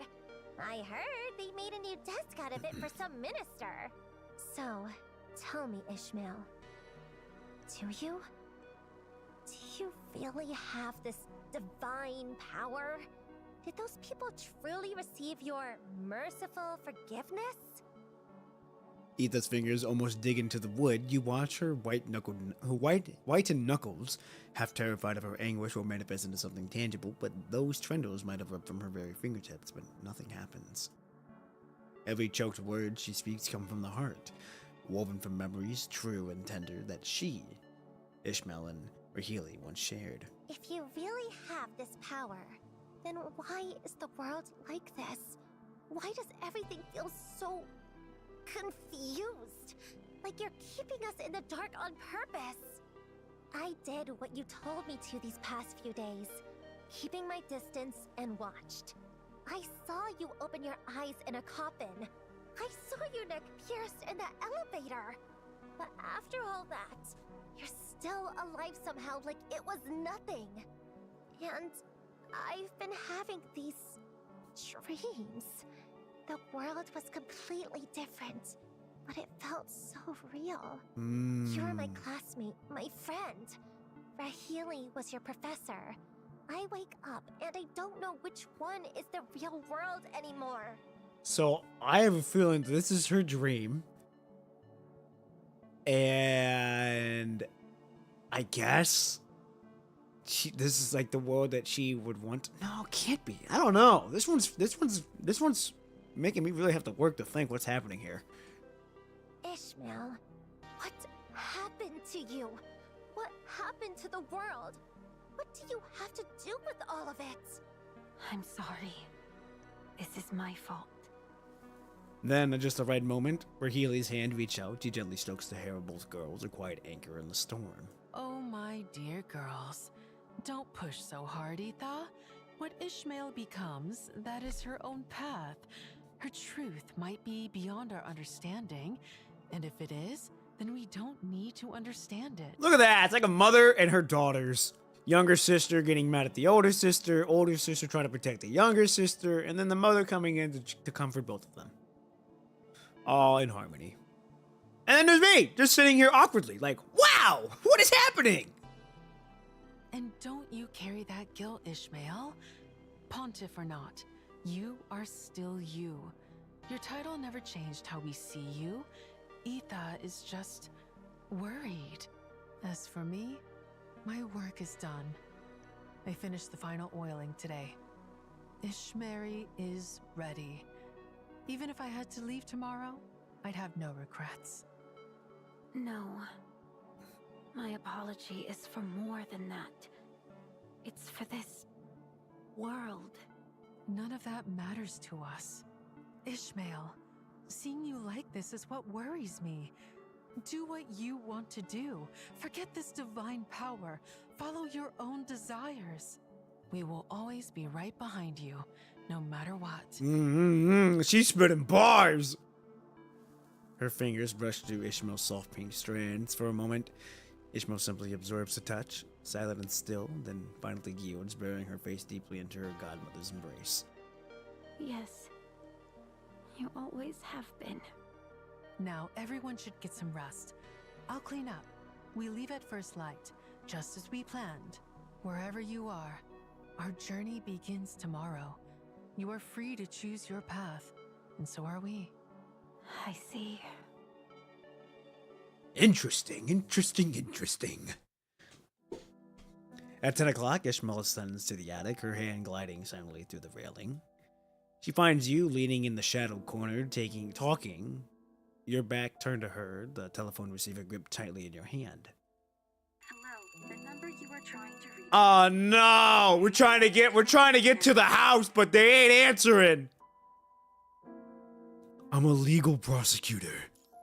After a brief pause, you decide to use a different name for this call.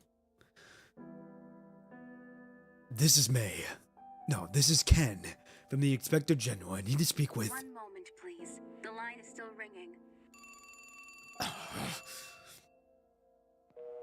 After a long series of rings that seem to stretch into the void, the line finally connects, but it is only the operator's voice that answers, for her smooth and faintly apologetic. I'm sorry, there's no answer from that extension. Can you patch me through the police station then? Detective Shorthalt. Criminal Investigations, the number... I apologize. The other party. Oh, he's picked up. Mr. Shorthalt, I have a legal prosecutor from the Capitol on the line for you. Save the introduction. Who else calls at this hour? All right. Where are you holed up? The whole city's turning over every rock looking for you. The police are on the hunt too? You bet. Look out any attic window or peek from... It's the world. Yeah, I'd rather believe that too. So you're not turning us in? Ever since our little trip to the Central Tower, things started making sense. Everything clicked. I'm turning in my badge tomorrow. Done with being a cop for good. I'm heading back to my hometown to confess to that shrew I've loved for years. Wow! I'll get down on my knees if I have to. Even if she challenges me to a duel. Watch it be Veronica. After that, I'll become an artist. Or her personal bodyguard, if she'll have me. That's quite the, artistic approach. Good luck with that. Before you go throwing yourself at her feet, can I ask a favor? Just some information. That's all. Tell me what you want to know first. Any large public gatherings coming up, the bigger the better. Well, there is one. In 7 days, there's an inauguration ceremony for the new pontiff. Nominated by the College of Cardinals and chosen by the faithful. It's hastily arranged, so I doubt the scale will be too big. What are you planning? Blow up the venue and turn that illegitimate pontiff into human fireworks? Something like that. Maybe. You'd make a better artist than me. But take some advice. Thepsia is losing its mind, on the verge of going completely mad. Better to lie low than charge straight into that chaos. I bought tickets to Corinthos under my name. 2 of them. We both know why there are 2. It's the last ship out. So I suggest you take this chance. Next time you call the station, I won't be here to answer. Thank you, Shorthalt. You're welcome. He promptly hangs up without the slightest hint of hesitation. Hello, will there be anyone else you'd like to speak with today? After a few seconds of silence with the receiver in hand, you hesitantly voice your thought. Is it possible to place an overseas call? Where to? Be advised, wartime rates are considerably higher. The capital of Corinthos.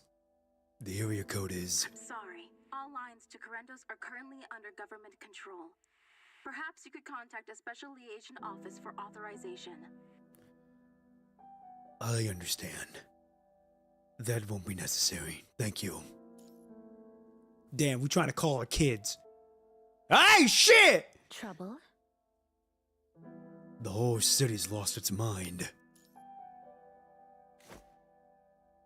Ishmael, who has been listening in silence all this while, gently lowers the edge of the curtain, blocking the faint, ominous glow when the gap slams from the alley. Just a short-hearted warn, they are hunting for the 2 of you. Yes. The world has known we were here all along. It's only because of me that it hasn't reached in and crushed this little house. How much longer can you hold it back? Long enough for you to get a few nights of peaceful sleep.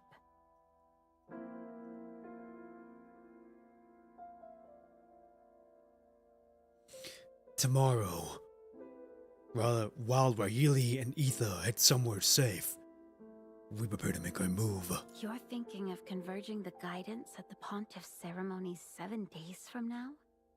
The Cardinals would prefer to hold that behind closed doors, and the world already anticipates our intention.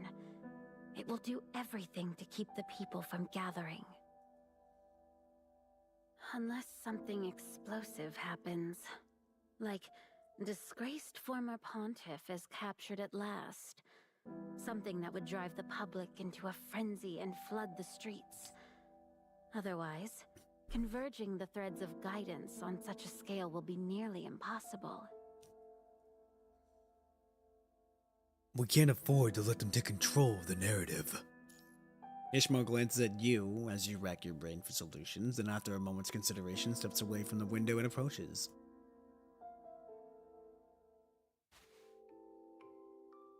Oh? All right. Rest now. You've been running for days. You deserve to breathe. I doubt you slept much in that cell either. Here, drink this. Ishmael offers you a cup of warm milk, the same pot she's been tendering to downstairs.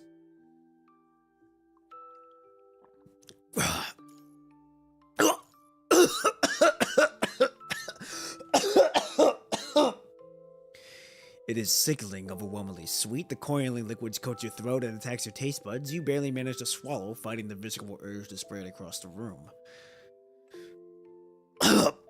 It's so sweet! Did I add too many sugar cubes? Oh, God. It's fine.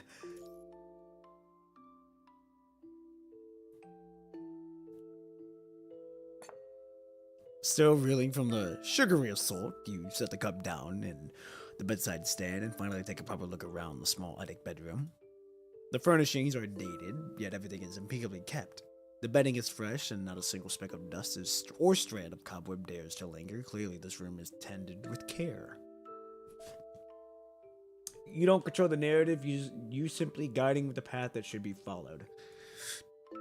Yes and no. Ishmael really attacking your heart. Pretty much! On the desk rests an array of delicate trinkets fit to charm any young girl, an elegantly carved box of wax seals, a roll of hard-brown classics. Noticing your curious gaze, Ishmael offers a soft smile before gently pulling open the desk drawer. Rahili took Aoife and me in. I had slept in this little attic since I was a child, and everything in the drawer belongs to me. Inside lies a rather roll of carving knives and fine tools, nestled among the collection of wooden carvings. They're all dice.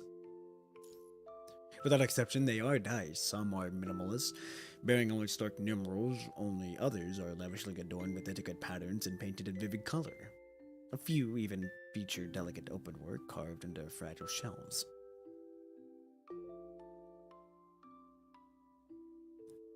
Carving is a wonderful way to clear the mind. Someone once carved a die for me by hand, and that's how I learned.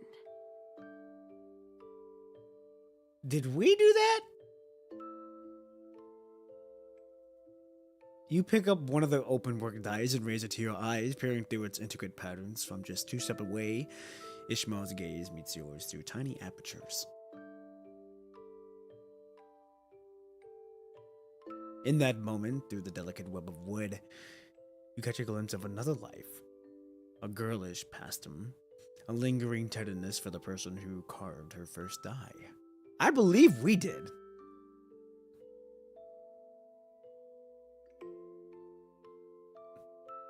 Through the tiny openings of the die, Ishmael smiles at that person. A memory trembles at the edge of your mind and breaks through. Wishmel. Yes, Grey Raven. For an instant, as you look at one another through the die, you touch something true. Something real. But fate has little mercy for the one dragged unwillingly into this world. The moment one of clarity shadows as quickly as it's formed, vanishing like smoke.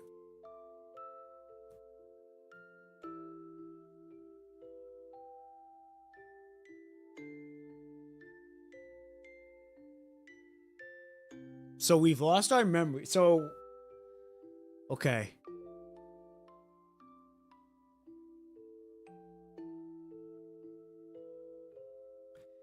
Ishmael gently takes the die from your hand, returns it to the drawer, and locks it away. Then she turns and blows out the candle by the bed. Wait till this game introduces the multiverse. I mean, I won't be surprised if we do if they get that. I have a feeling they will. If they do, I have a feeling they have a good chance of doing it. Rest now. The bed is made. It should suit your liking.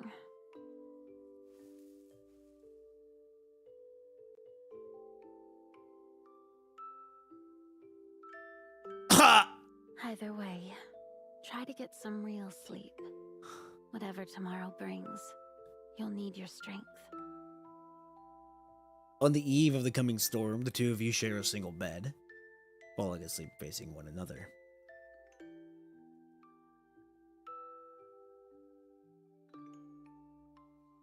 But less than 15 minutes later, your eyes open again, and you realize that once yours aren't the only ones gleaming in the dim light. Ishmael is also awake, watching you. There's a trace of something unspoken in her gaze, something like sorrow. Ishmael? I'm here. Those eyes of yours are brimming with unspoken thoughts again. I won't stop you. Go ahead. The officer. He gave me another option.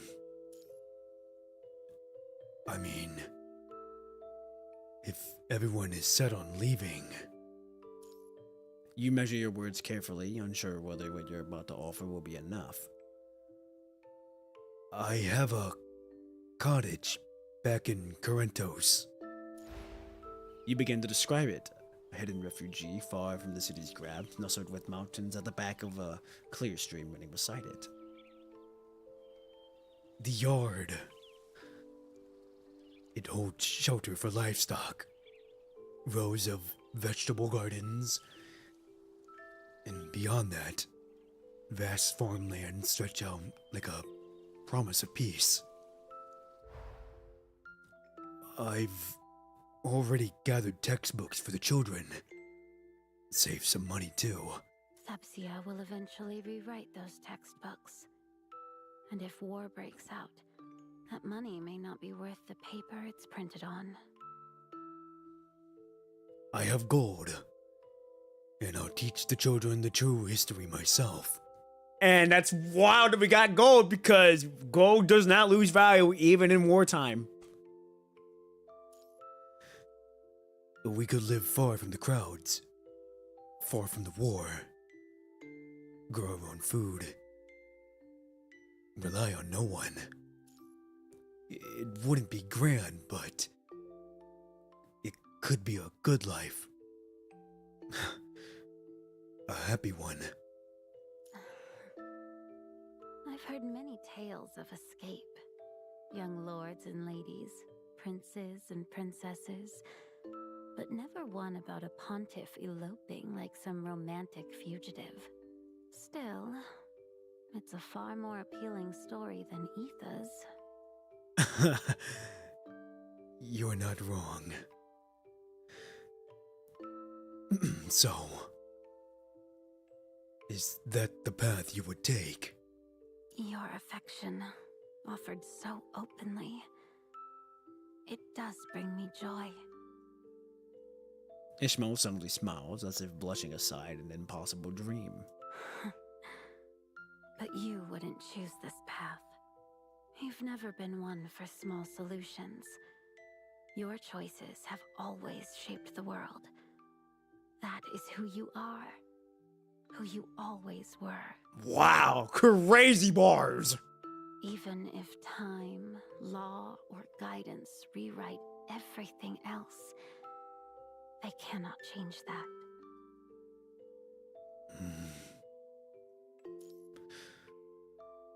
Why were you chosen to be the pontiff? To become the voice of the holy? Those questions Etha asked, I want to know the answers too. Because I am one with the world. The power of guidance it wields originally came from me. Really? That power, the guidance I scattered into this world, began to spiral out of control. It dragged you and those 3 from Grey Raven into this. Hold on, the power I give you is going to begin to spiral out of control. It dragged you and those 3 from Grey Raven into this. Really? Okay. So I chose to become the Pontiff, to reclaim that power, reprogram it, and disperse it more evenly. Do you understand? In your current state, you might not fully grasp this.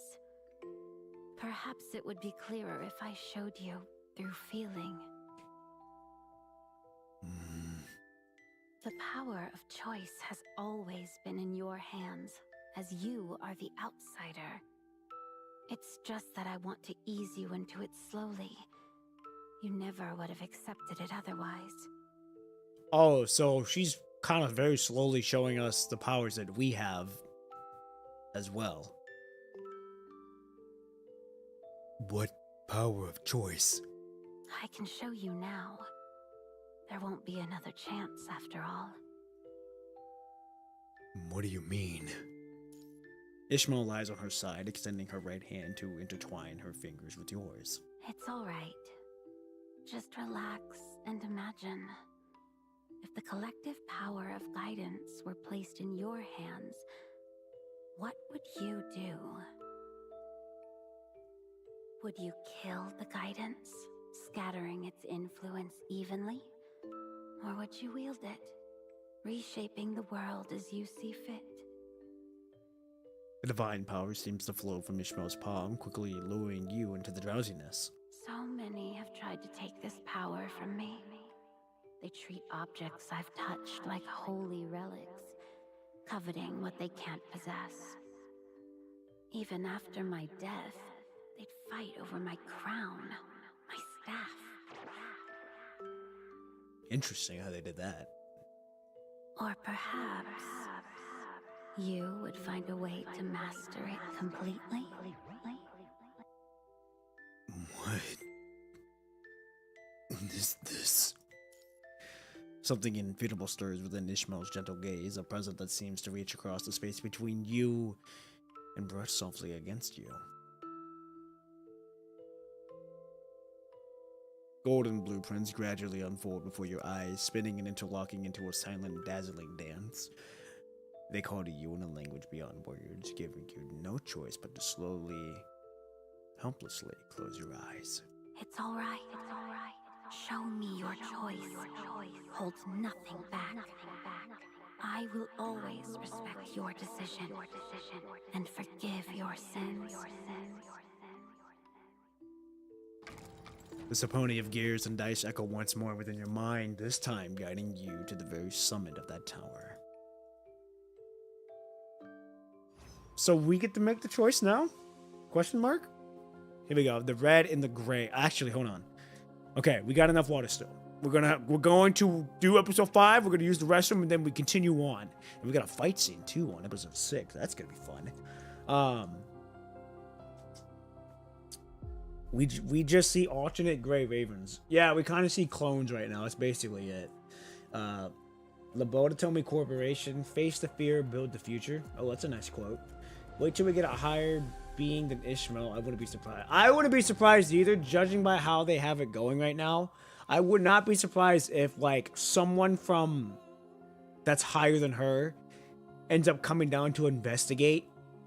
Which part of me wants to believe that is the new girl, Decimos, or whatever her name is, the one that's in, like, the cowboy western style of the PGR right now. I wouldn't be surprised if she was part of that, or if she was, like, a step above Ishmael, if, like, but not, like, the actual top of the line, just, like, right above her again. I wouldn't be surprised. All right, here we go, episode 5, the red and the gray. An individual's insanity is rare, but in groups, parties, nations, and epochs, it is the rule. You have fallen into a kind of madness so profound that it is impossible to tell whether this is reality or dream. When did I come here? In the haze of your memory, you recall making several failed calls from the attic of Ishmael's, Miss Rahelia's house. You drank a cup of warm milk, fidgeted with a set of wooden carved dice from the drawer, and finally lay down on the bed. Ishmael was there beside you, leaning close to whisper something intimately into your ear, though the words themselves are lost to you now. You were swiftly pulled into the black hole of the dreams. When your eyes open again, you find yourself once more within the forest of gears, the place you had first met the true Ishmael. Though standing isn't the right word, you are suspended, floating in the still air. Your physical body has no mass, and your soul doesn't weigh 21 grams. It's all zero. You are a perfect emptiness. All that remains is the capacity to feel. Ishmael glides toward you, looking every bit the pontiff, yet now it's something else. 6 white wings arching from her back. 6 wings. Do you find them beautiful? Or would you rather say you like them? I like them. Come then. Let's see how much more of the truth we can reveal. Taking your hand, Ishmael places it onto the nearest gear and presses it until it begins to turn. Do you remember the question I just posed to you? What would you do if the power of guidance were yours to wield? That opportunity is now before you. I want to see the path you choose. Light pulses from the turning gear, distorting gravity and sending your heart spinning. Or head spinning, sorry. An invisible force snatches you up and hurls you out. In an instant, you stumble, leaning hard on the couch in the pontiff's quarters. Behind you, the turret's door that hides countless gears slams shut. You have 10 minutes until the ceremony begins. If you don't fix yourself up, you'll be late. Her tone is disarmingly casual, as if she were merely asking you how to take your coffee. Or how you take your coffee. She sits at an adjacent table facing you, her hands folded and her chin resting thoughtfully upon them. Wait, I thought the new pontiff's integration was 7 days. No, how did I even get back here? The new pontiff's inauguration? Oh, inauguration. How interesting. I wasn't aware anyone was trying to usurp my title. I'm afraid you're mistaken. The pontiff's name is still Ishmael. Ishmael? What the hell? Ishmael? I don't know what long dream you've been lost in, but allow me to remind you. Today is your inauguration ceremony, Chairman. Or should I say, Chief Prosecutor. Okay. You now have 9 minutes. Me? Ishmael seems accustomed to your bewilderment, offering no further explanation. She closes the distance between you and begins to adjust your attire. Her movements deft in practice. Your memory continues to be a puzzle. One that all the hospital scans insist doesn't exist. But don't worry. I'm prepared to explain this as many times as you need. 4 years ago, Thebsia grew too weak for foreign wars. It withdrew from Corinthos and turned its chaos inward. You and Madam President achieved exactly what you wanted. What was once denounced as the Holy Church, the reactionary force, is now the vanguard of the revolution. Madam President, Lesty, calls it the triumph of history. Lesty became president? Surprised? She's grown. Bold, but never reckless. She united the military-industrial complex where she once worked, rallied the people of Thebsia, and shattered the old regime. For good. I consider this my victory as well. The Holy Church's influence is now woven through the government, a seamless union of faith and state. As Pontiff, I command Lesty's full support. My authority is absolute. With a final adjustment, Ishmael smooths down your collar. And yet, I seem to have lost all interest in preaching. Even Lesty says I've become more of a personal attendant to you than a spiritual leader. A life more mundane than if I'd simply retired. Memories that never existed surge forth from the void, flooding all at once into your vacant mind. And you were appointed by President Lesty as chairman of the Supreme Judicial Council and chief prosecutor of the Supreme Court. Ishmael shakes her head, dismissing all the questions that deserve serious consideration. Never mind that now. Come.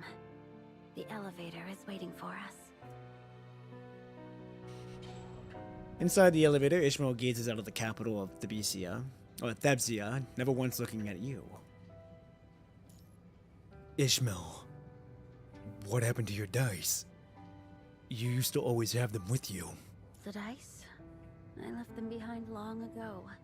I had no more use for them. She doesn't turn around, her gaze fixed elsewhere, as she answers your question without a hint of indifference. You, the chairman, don't press further, instead turning to join her and gazing beyond the glass elevator. It's mid-afternoon, but the sky holds no pink-white glow of sunset. Even the sun hangs low today, gray and subtle, veiled behind a layer of clouds. With little ease to hold your attention, your eyes focus on something more distinct, the spiderweb crack a bullet hole in the glass wall. Whether triggered by some forgotten memory or not, the sight of it sends a subtle scratch across your heart, an inexplicable sensation. An itching feeling spreads from your heart to your lungs, stirring a sudden dry urge to cough.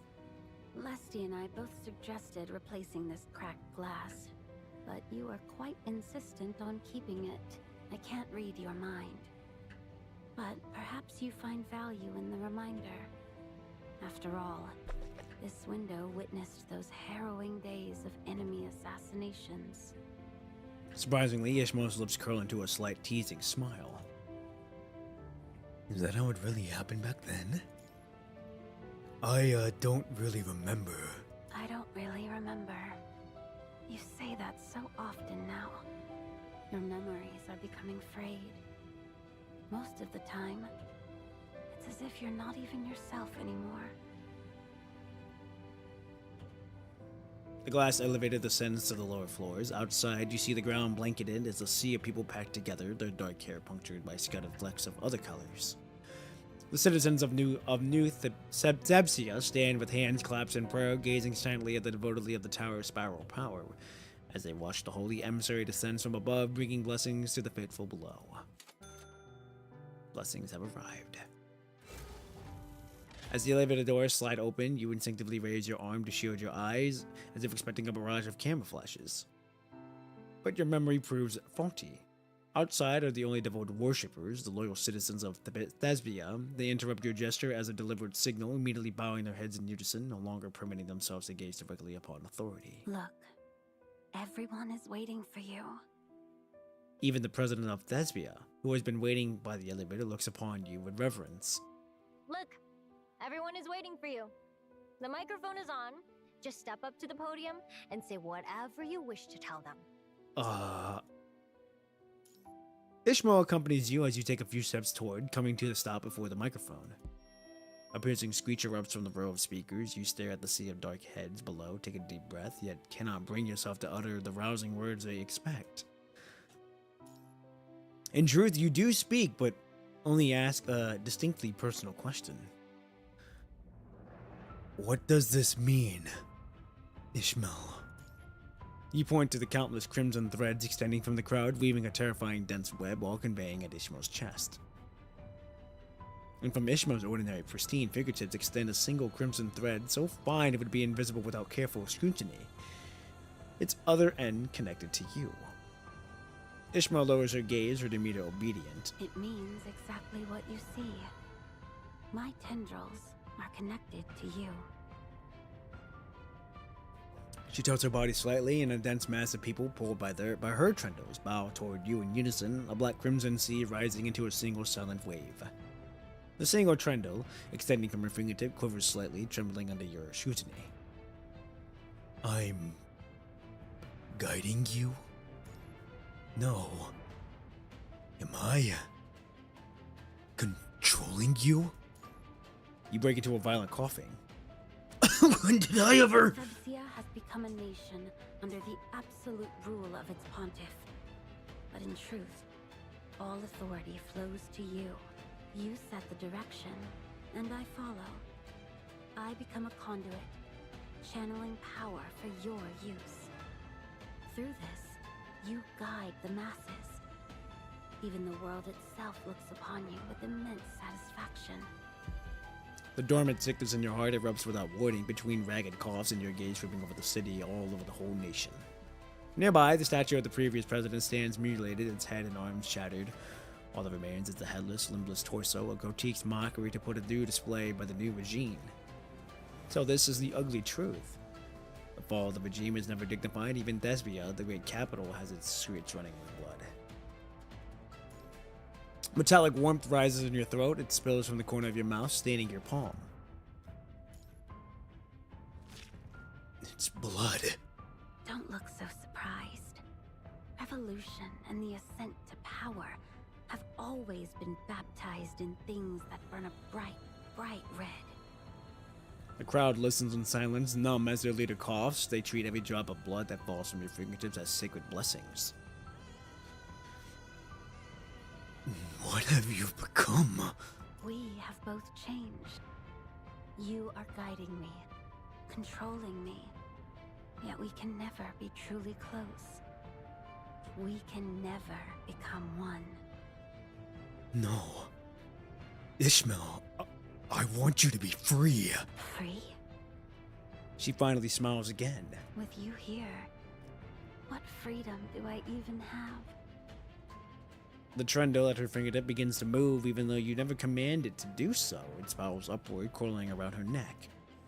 And then it tightens relentlessly. No, no, no, no, no, no, no! But the trendle has made its decision. It would use the guidance to strangle her, and it succeeds. Pontiff Ishmael has become just like the headless statue in the city center, standing frozen in place, another monument to the pursuit of freedom. She is disappointed by your choice. Even the sun lowers its gaze. The gears begin to spin once more. No! Ishmael! The sea of worshipping citizens vanishes in an instant. The scene before you wraps into swords, suddenly replaced by the stench of a battlefield trench. What are you struggling for? Do you have a death wish? Leslie's comical olive green helmet tumbles from her head as she vaults from the trench. Her hand clamps over your mouth, silencing you. Get down. Stay quiet, not a sound. Pinning you down firmly, she forces a smile more painful than her any tears. A finger preps to her lips. We can't blow our cover now. Not after lying here for 34 hours. What the? If they spot us, all our efforts are in vain. The main force is counting on us to create an opening. As she speaks, her head sinks lower and lower. Corinthos is gone. The survivors formed a united resistance, but all the other cities have fallen. This is our last chance. A desperate one. Your 3 kids are in the rear. We can't fail them too. Oh, hell no. Hey, we got a mission to do now. No. Get down! Then you see it, or rather you feel it. A primal instinct carved into your very being overrides all thoughts. You shove Leslie's arm away, your voice raw as your roar of warning. The world dissolves into a hail of fire. The air itself seems to be shredded as a barrage rains down. The buzz of bullets so near you can feel the wind. Up north! No! We're made! Where's Ishmael? Hunched lower, clutching your last remaining rifle, you shout after Leslie as you follow her. What? I said, where is Ishmael? Leslie comes to a halt. The entire surviving squad stops with her. Arzish. Are you blind? Or did the blast rattle your brains out? Leslie turns her face to you, her expression completely hollow. Can't you see? Right above us. What? Ever slowly, you raise your head, tracing Leslie's gaze upward. There, at the foot of the Capitol's immense walls in Thebisia, a rope hangs like a taunt. Wow! It is a tied taunt around the neck of a corpse suspended from a pole jutting out from the battlements. With each distant explosion, the body sways in a Marib dance. No. Its shadow presses coolly over your face. Another bomb screams toward the earth. This time it is Leslie who cries the warning. She shoves you to the ground and the dam finally breaks. The sobs she had locked away for so long wrenched free, a torrent of grief unleashed at last. See? They're all dead. Dead. Nothing can stop Thebsia's madness. Garantos was just the first one on the chopping block. They waged war on a whim, shut down schools, ban any gatherings. The whole city reduced to ration posts. They sent men to the front and women to the factories to make bullets and explosives. After they got a taste for victory in Carantas, the hunger just grew. Now they plunder overseas. And if anyone fights back, they just invent deadlier weapons. Rahili. You should know that name. You were close to the former pontiff. You must know Rahili. Oh, she was a former pontiff? Her mechas. Her inventions. Thebsia twisted them into killing machines. Do you think she ever wanted this? She's dead. She took her own life. And the pontiff? Executed. They took her staff, her crown, her home, and hung her body here like a trophy. Wonderful. Now nothing holds Thebsia back. Say something! You've killed your share these past months. Don't you dare shut down on me now! Lusty shakes her shoulders, her desperation met only by the indifferent stares of the dirt-streaked soldiers behind her. To them, it's just another breakdown, the kind that happens all the time now. But your gaze is locked past her, on Ishmael's body swaying in the air. A gray raven lands on the corpse, it croaks its head, and then peeks viciously, tearing away the strip of flesh and swallowing it. As you watch the raven, your mouth suddenly begins to water. A primal, inexplicable hunger coils from the pit of your stomach, so sudden it sharpens steers your breath. Hey, don't tell me you finally cracked. How long has it been since we've eaten? Have you lost your mind? We can't afford to... No. Merciful one. Can you still watch over us now? Lusty panic suddenly crystallizes into a cold, resigned calm. She has no other choice. The raven, too, has sensed the approaching danger and crawls frantically toward the horizon, batting its wing against the air thick with madness, desperate to escape from Huntala and outfitted by lunatics. Reflected in the bird's black eyes, a shooting star with a pinkish-white tail streaking across the sky above the desolate ruins, it descends, a fall from heaven to earth. It's over. Oh, is that a nuke or a bomb? The sound of falling shell is respectively gentle, a soft thud like the die hitting a table. It never ends. But the end of the ammunition brings is never a gamble. They always are empty, always fleeting. And in that emptiness, your conscience is pulled into a black hole of grinding gears. You tumble through a kaleidoscope of possible futures.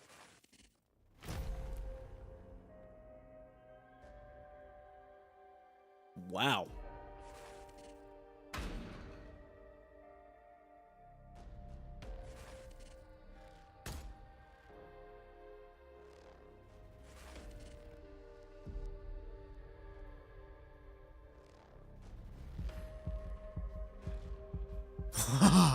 So in every future that we've tried, she is dead no matter what. This makes kind of sense. This makes sense now because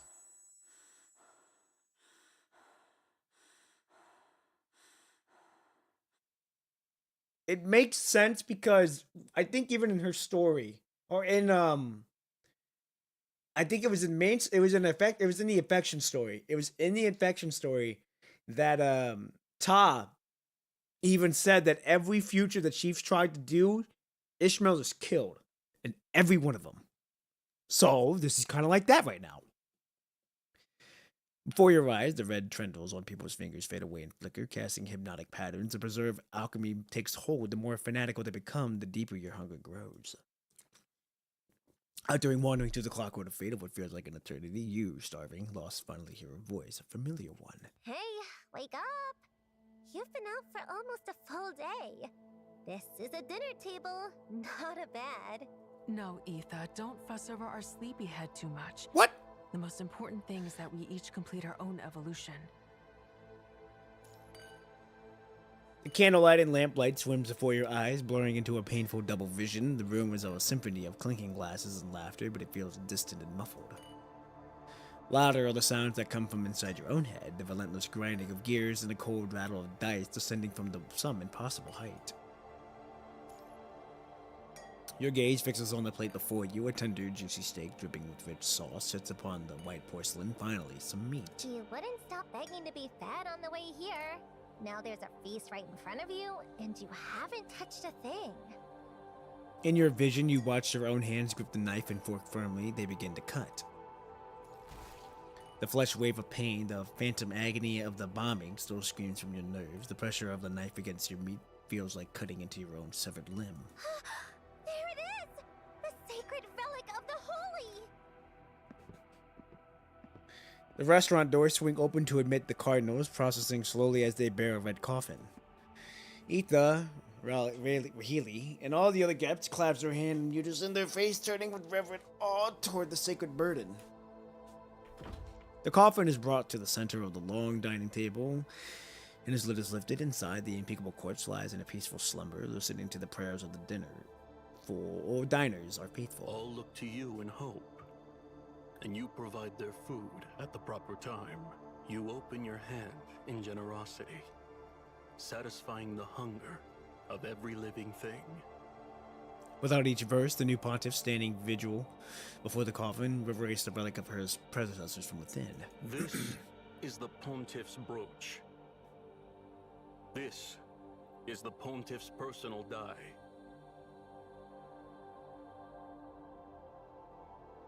A small Paulina wood die is lifted out. It is placed first in the hands of the guest of the head of the table, then the silent ritual of transmission begins. From one pair of hands to the next, it passes swiftly down to the table, making its way toward you. Take it. This is the sacred relic reserved for you. What are you waiting for? Just take it. It'll fix you right up, I swear. This one's different. It's still fresh, still carrying the coolness of her body. It has to work. You, with your diseased heart, take the blood-stained die. A gentle power flows instantly from your palm to your chest like a tender woman with needle and thread, meticulously mending the sacred and hollow organ. The new pontiff retrieves the staff from inside the coffin. And this is the pontiff's staff. With this in our possession, our path will be clear, and our force is undefeatable. The staff, too, is paused reverently from the hand to hand, traveling the length of the table until it is placed into the grasp of a soldier seated at the far end. This is the pontiff's crown. With it, from this day forward. Finally, the pontiff lifts the metal crown. His voice trembles, thick with a mixture of trepidation and excitement. The gaze of the entire crowd locks onto the crown. Their faces flush with fervent anticipation. They share their sacred relics before the coffin. They consume wine and bread beneath the cross. The ritual encompasses everyone, all except one.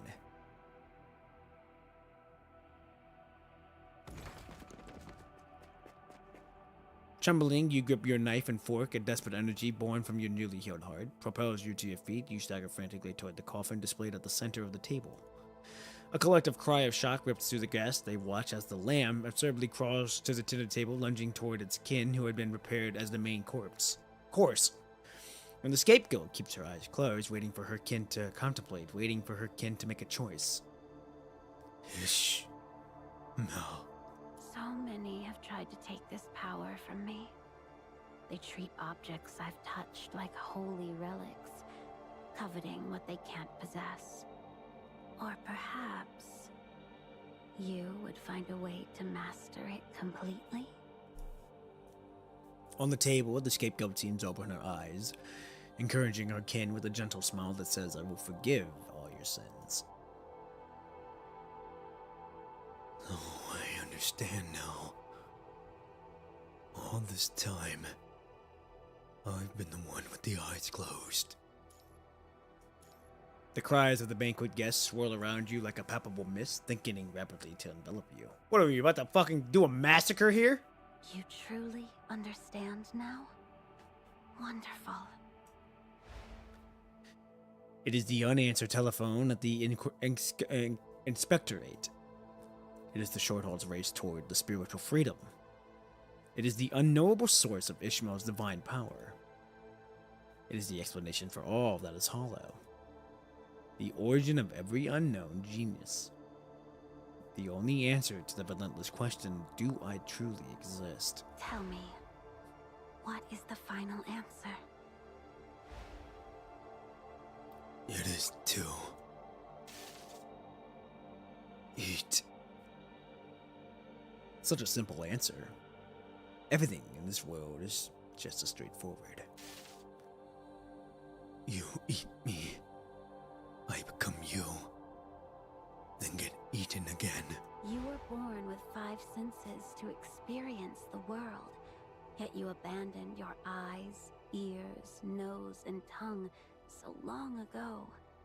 You can no longer sense the bonds between things, nor smell the essence of pheromone and truth.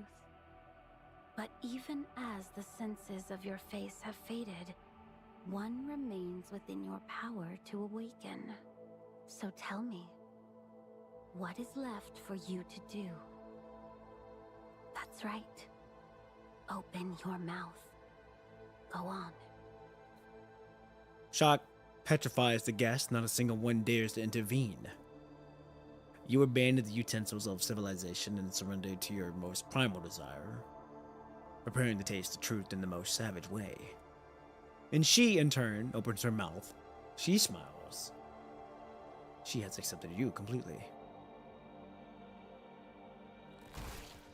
At last, you become one. In the wake of that unity, your consciousness expands into a boundless perspective. For fleeting moments, you glimpse another world. It is hard to say which of the two is more chaotic. In both, a crimson light flickers carelessly, and each is filled with the wails erupting from calamity and people desperately trying to stop it. In the end, they are the same, chaos and order, inextricably intertwined. Finally, you seem to open weary eyelids, the white ceiling and the ivy dripping plainly explain your situation. Beside the wet bedding, 3 figures are neatly arranged, 3 different colored. Children. Lee. Oh, Lee. It must be Lee. He never did relinquish the stern expression he's worn since childhood. And it looks even more serious now. He is slumped at my bedside, brows furrowed as if tormented by a dream he cannot escape. Lucy and Liv. They once cut their hair short themselves because I had the time to help them.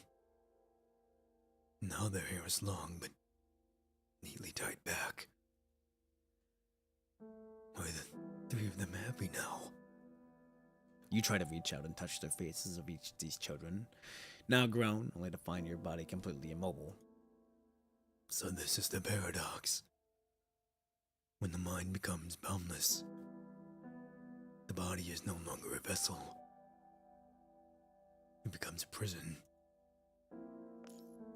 The hospital room doors open. A woman with pink hair steps inside. Thank goodness. Everyone is here. She gazes at your closed eyes and after 3 seconds of perfect stillness delivers her conclusion with absolute certainty. It seems you're the only one who's awake right now.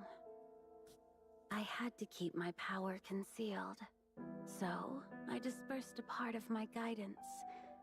But I never expected it to go out of control. It nearly tore that sandbox world apart. I had to go in and see the damage for myself. I took on the role of pontiff. It was the easiest way to converge the strands of guidance I'd left with every resident. Okay, so we're... Hold on, we back in real time, I think? But I never anticipated how stubborn that power would be, pulling all of Grey Raven into the chaos. I knew you would find your way in, but the other 3, that was an unforeseen consequence. I'm sorry. I truly am. Ishmael, read my mind. Our minds are already connected. You know that.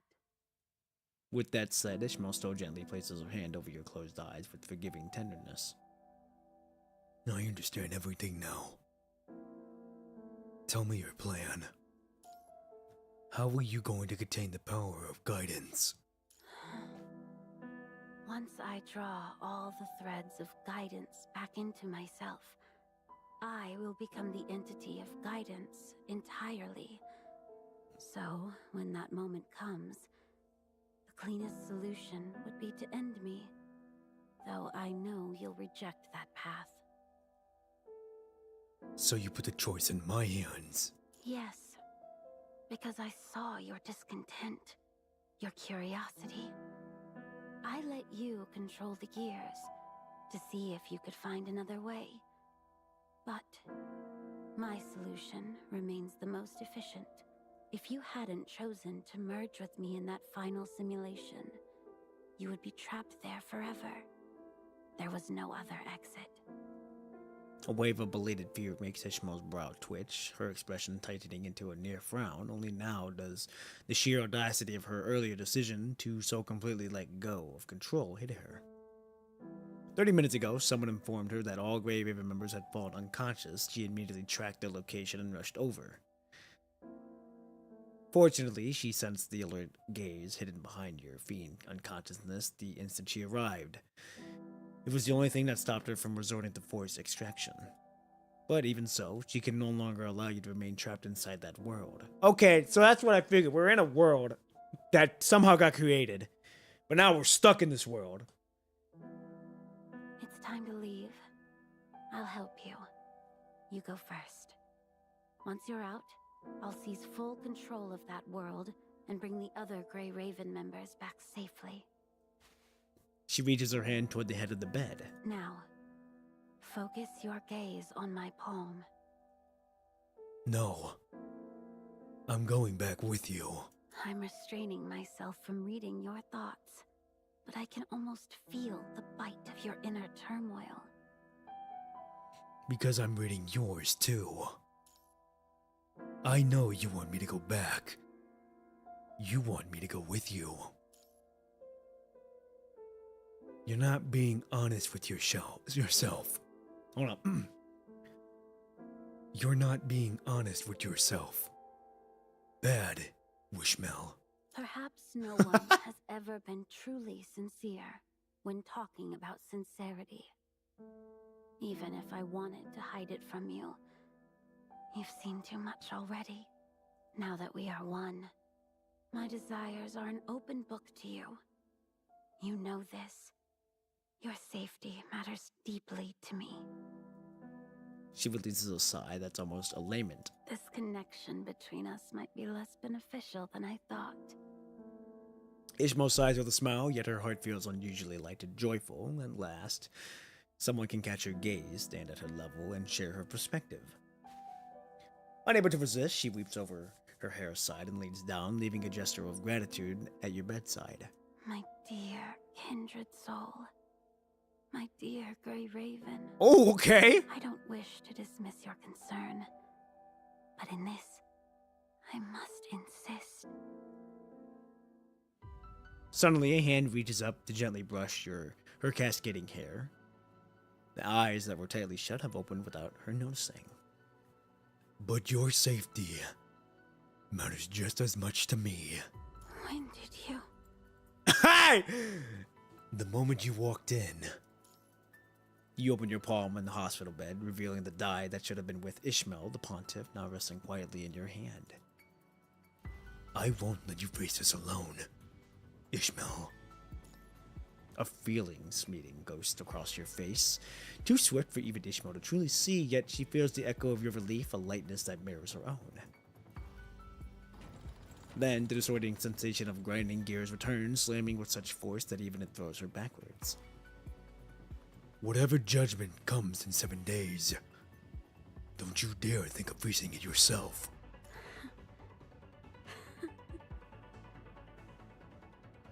Come on now, hey, we gotta work. Okay.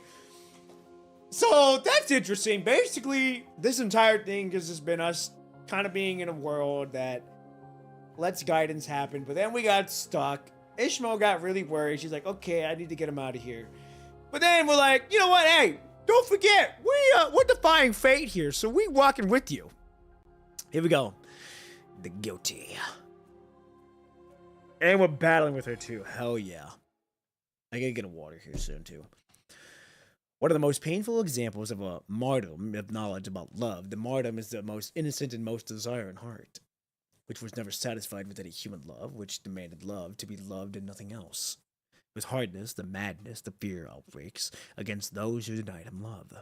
The history of a poor man unsatisfied and insatiable with love, who had to invent hell in order to send those who did not wish to love him. And who finally, having grown to understand human love, had to invent a God who was entirely love, who was capable of total love, who takes pity on human love because it is so pathetic, so unknowing. Anyone who feels this way, who knows about love in this way, seeks death. But why dwell on such painful things, assuming we don't have to?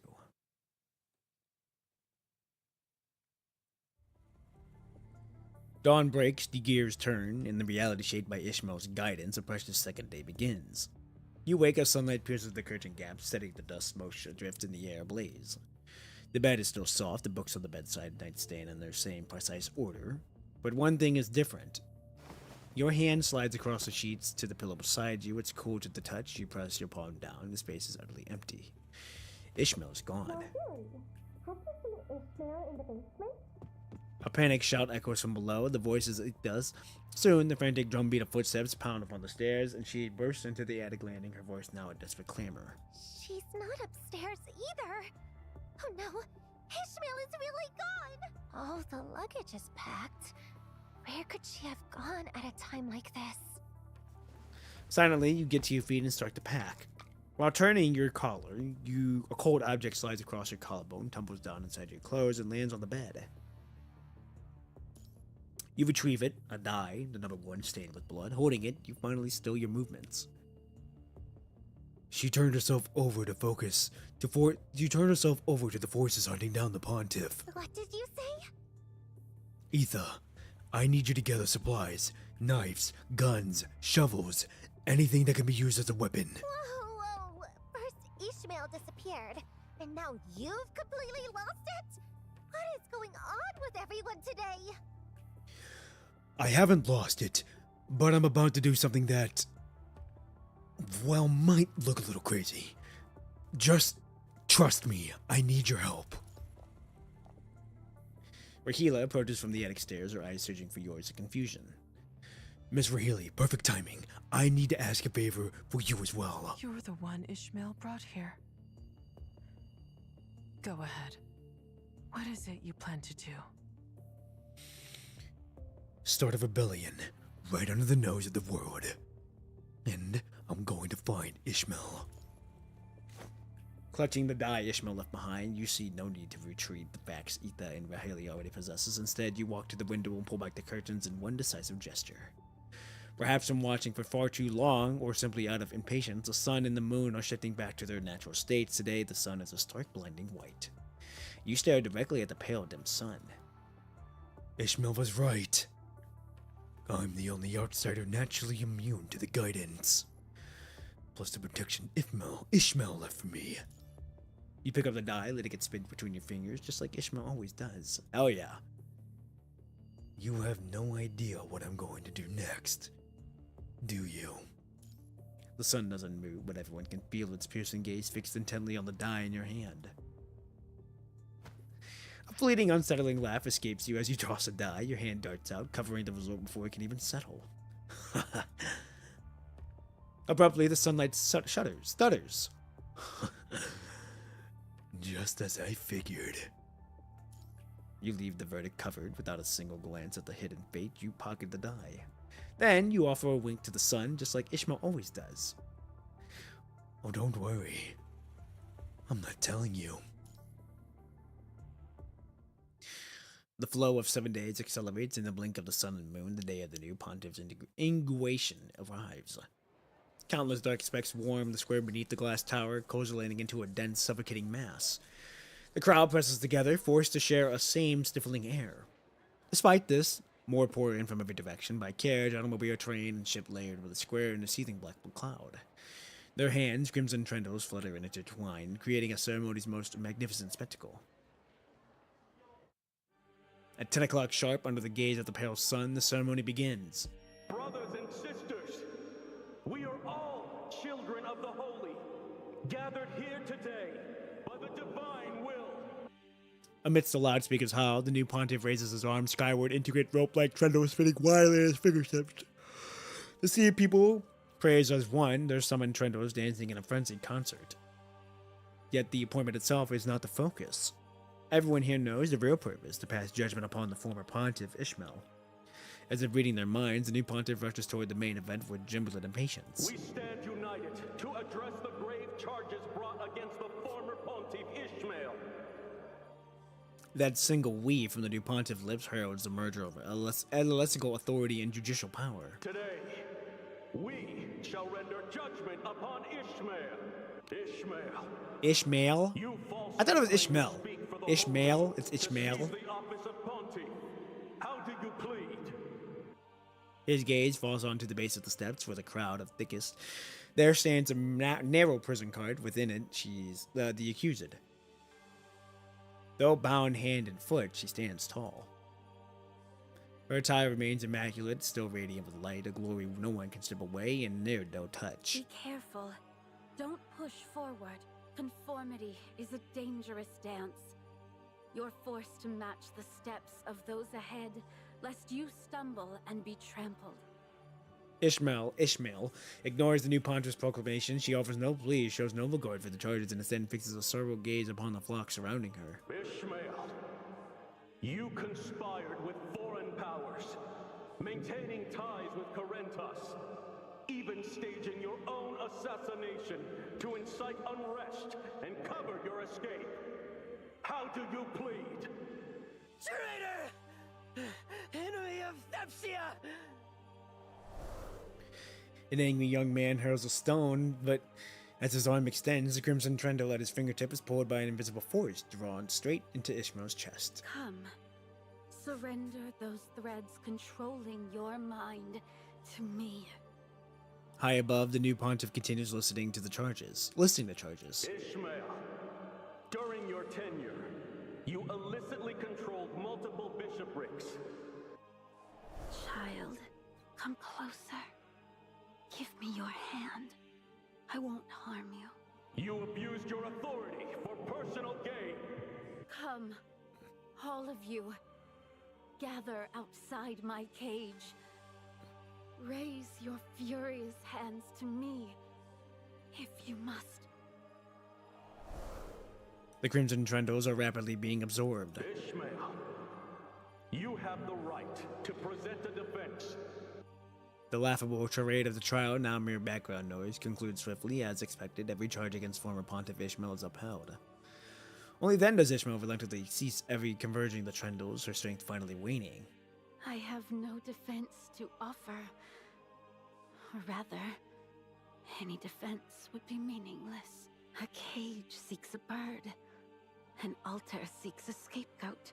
The judged and the worshipped are of the least concern.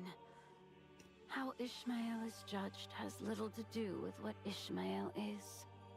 So it's Ishmael. Damn, so I was fucking... Damn, that's my fault then. I was making fun of how she was saying. I'm the fuck up here for doing that. Damn, no wonder. So it's Ishmael. Not Ishmael. Ishmael. It's Ishmael. So the A has to be there. The E is also there. Ishmael. So the E is silent. Damn, I fucked up on that. That's on me right there. To think that guidance and conformity have been turned into a universal principle. How tragic. Ishmael offers no defense. The new pontiff dismisses her words, ascending from the platform as if the cage and altar had been prepared for this day since the beginning. By the will of the church, by the will of its people, and by the admission of the sinner Ishmael, I sentence you to death. And by the will of the holy, with immediate execution. And does the Holy Will have no objection? Brothers and sisters, let us recite the hymn of divine mercy. He offers no answer to her question. Instead, he calls up the crowd to join him in hymn. O divine one, bestow your mercy Touch me with your grace. As the final note fades, they raise their hands and eyes to the heavens. But the sky is silent, offering not even a passing bird. The pontiff lowers his hands and suddenly proclaims the divine will one last time. The holy has no objections. Under the silent approval of the divine, the pyre, long prepared for a scapegoat, finally bursts into flame. It's done. The guidance that clouded you has been removed. When this ritual ends, you will finally see clearly. Humanity is always the same. In any world, any civilization. You so readily embrace ideas you don't understand, handing over your own judgment without a second thought. But still, my time here was not without its joys. Genuine ones. For that, you have my gratitude.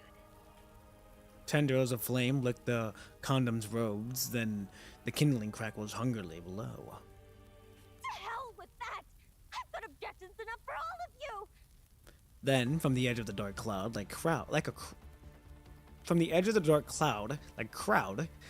a high-pitched roar of defiance erupts, drowning out the fire. A slight girl climbs onto the wooden barrel, a flash of blue hair against the dark mass. She is dressed exactly as she was on the day of the assassination, hair tied back, scholar's leather shoes on her feet, once again brandishing her blade for the truth she believes in. Every single one of you, including that holy man on his high horse. You're just as blind as I was! Ita! Now! Ramp the stupid ceremony!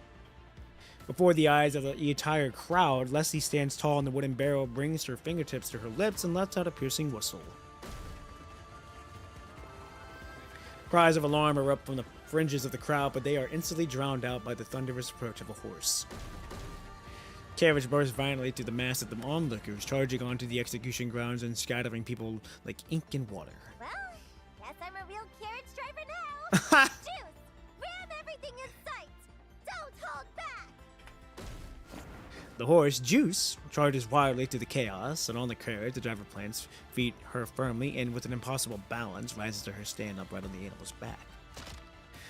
From this precarious perch, she raises a rifle and takes aim at the large lock on the prison carriage. In this moment, she is every inch the seasoned hunter. She fires the very first shot. Ishmael, you deserve to be free. And that is my will. The cage door bursts open, freeing its prisoner from the encroaching flames. In response, the world itself seems to convulse, the sun trembles in the sky, and the crowd begins a grotesque transformation. Fingers twist into tentacles, cellular division redirecting the limbs splinter into the entortable segments. The primitive monstrous mutation strips them all of a will. Without the threads of guidance, the world can only resort to its primitive method, forcing them to howl and lunge at Ishmael for her and her rescuers. Just like that person said. It's panicking now. The second shot, Etha raises her hunting rifle again, this time aiming at the puppet pontiff on the high platform. Before their operation, the lunatic in the attic had told her that she could open fire. All this time, she has been Ishmael's shadow, a silent witness to her encounter with that person. She understands Ishmael, knows precisely why she places such faith in that other person. And beyond that understanding, her recurring dreams have lately granted her knowledge, and that surpasses even the space-time theories of her original self. To put it simply, she, Helia, Etha, and all the rest, they exist because Ishmael exists. Oh! Therefore, she trusts whom Ishmael trusts. May the four-winged white raven protect us. Wow, okay! Etha fires her second shot. It strikes the new pontiff dead center. The creature falls, its pillarless disguise slouching away to reveal the horror beneath. Etha exhales, a wave of relief washing over her. It's your turn now, Grey Raven. We can't defeat these monsters on our own. That was the last shot I could offer you. She looks up and shouts toward the glass tower behind the monsters, her voice carrying the same tone as when she posed as the carriage driver walking that drowsy visitor at the suburban cemetery gates. Hey! You, Grey Raven! You haven't forgotten, have you? Hey! The next instant, the tower explodes from its center. Whether bulletproof or not, the glass is obliterated. The glittering downpour of shards, each mirroring a single colossal shape. From the heart of the explosion, a gray mecha descends, landing with a force that grows a crater to the plaza. Hurry! Get Ishmael out of there! Whatever freedom means to her, let her choose it for herself! Charge! You know this machine so intimately, not as a tool, but as an extension of your own body, bringing its system online as it is natural as your own heartbeat. Out of the way! You thunder down the path that Leslie and Ether brought with their efforts of relentless force, heading straight into the prison cart burning under the heart's sun. Any creature foolish enough to block your path is simply erased. Finally, you are there. The mecha stow its roaring engine in, with an impossible delicacy gathers the shackled Ishmael into its embrace. Dude! The armor of the faceplate unfolds, revealing you within. You emerge from the shell of steel, leaning close to the dissipating steam. And plant a merciful kiss on Ishmael's forehead. Yes, Sarsky! The Holy cannot forgive you. But I declare you innocent. Oh yeah. Oh yeah. We finna go crazy. I knew you would find your way here. Falling from the heavens. It is a fitting entrance for you. You deserve to be free, Ishmael. One person alone can't handle this. Let's split up and regroup further ahead. All right? All right. I'll handle the monsters behind. Don't worry. I'll be right behind you. Oh, I thought we were going to be the other way. Oops. I'm facing the wrong way. The convergence is slowing down. Not bad. I will go first, like always. Do not resist the story. Don't do it. I will go first, like all. Would you like to see something beyond your scope of knowledge? Bro, it's so good. It's just magic. Embrace it. This is the mirror. I will go first. We gave it another try, and it seems like wow, nothing has changed. That is insane. Grey Raven is still over there. I must move faster. I will go first, like always. Not bad.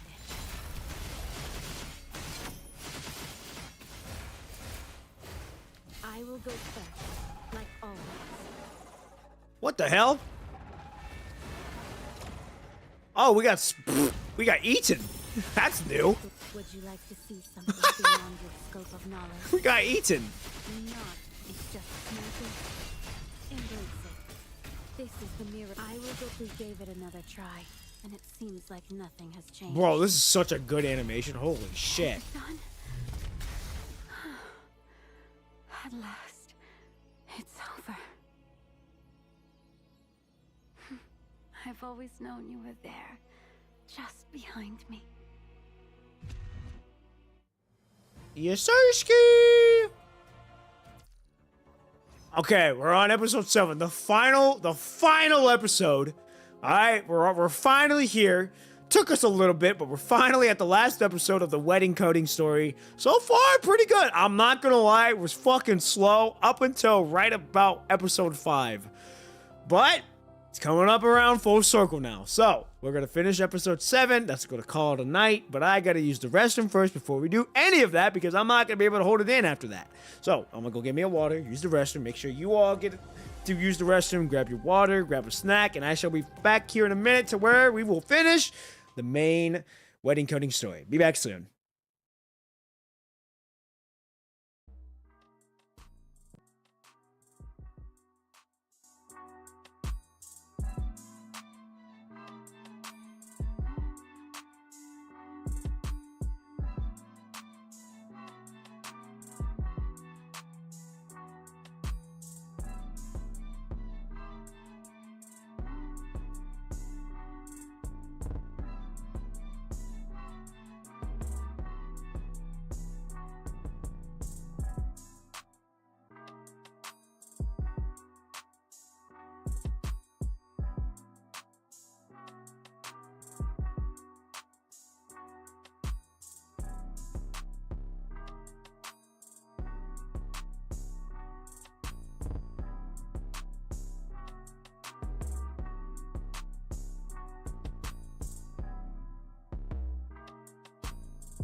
is on the cusp.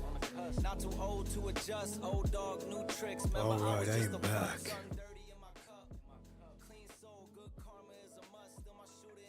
I'm gonna pause the music and we get back here.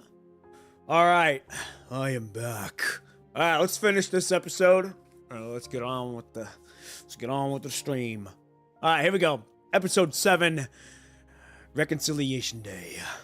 Let's do it. Final episode. Hurry, follow me, now! This world's falling apart! It's just the destruction of a world. Again.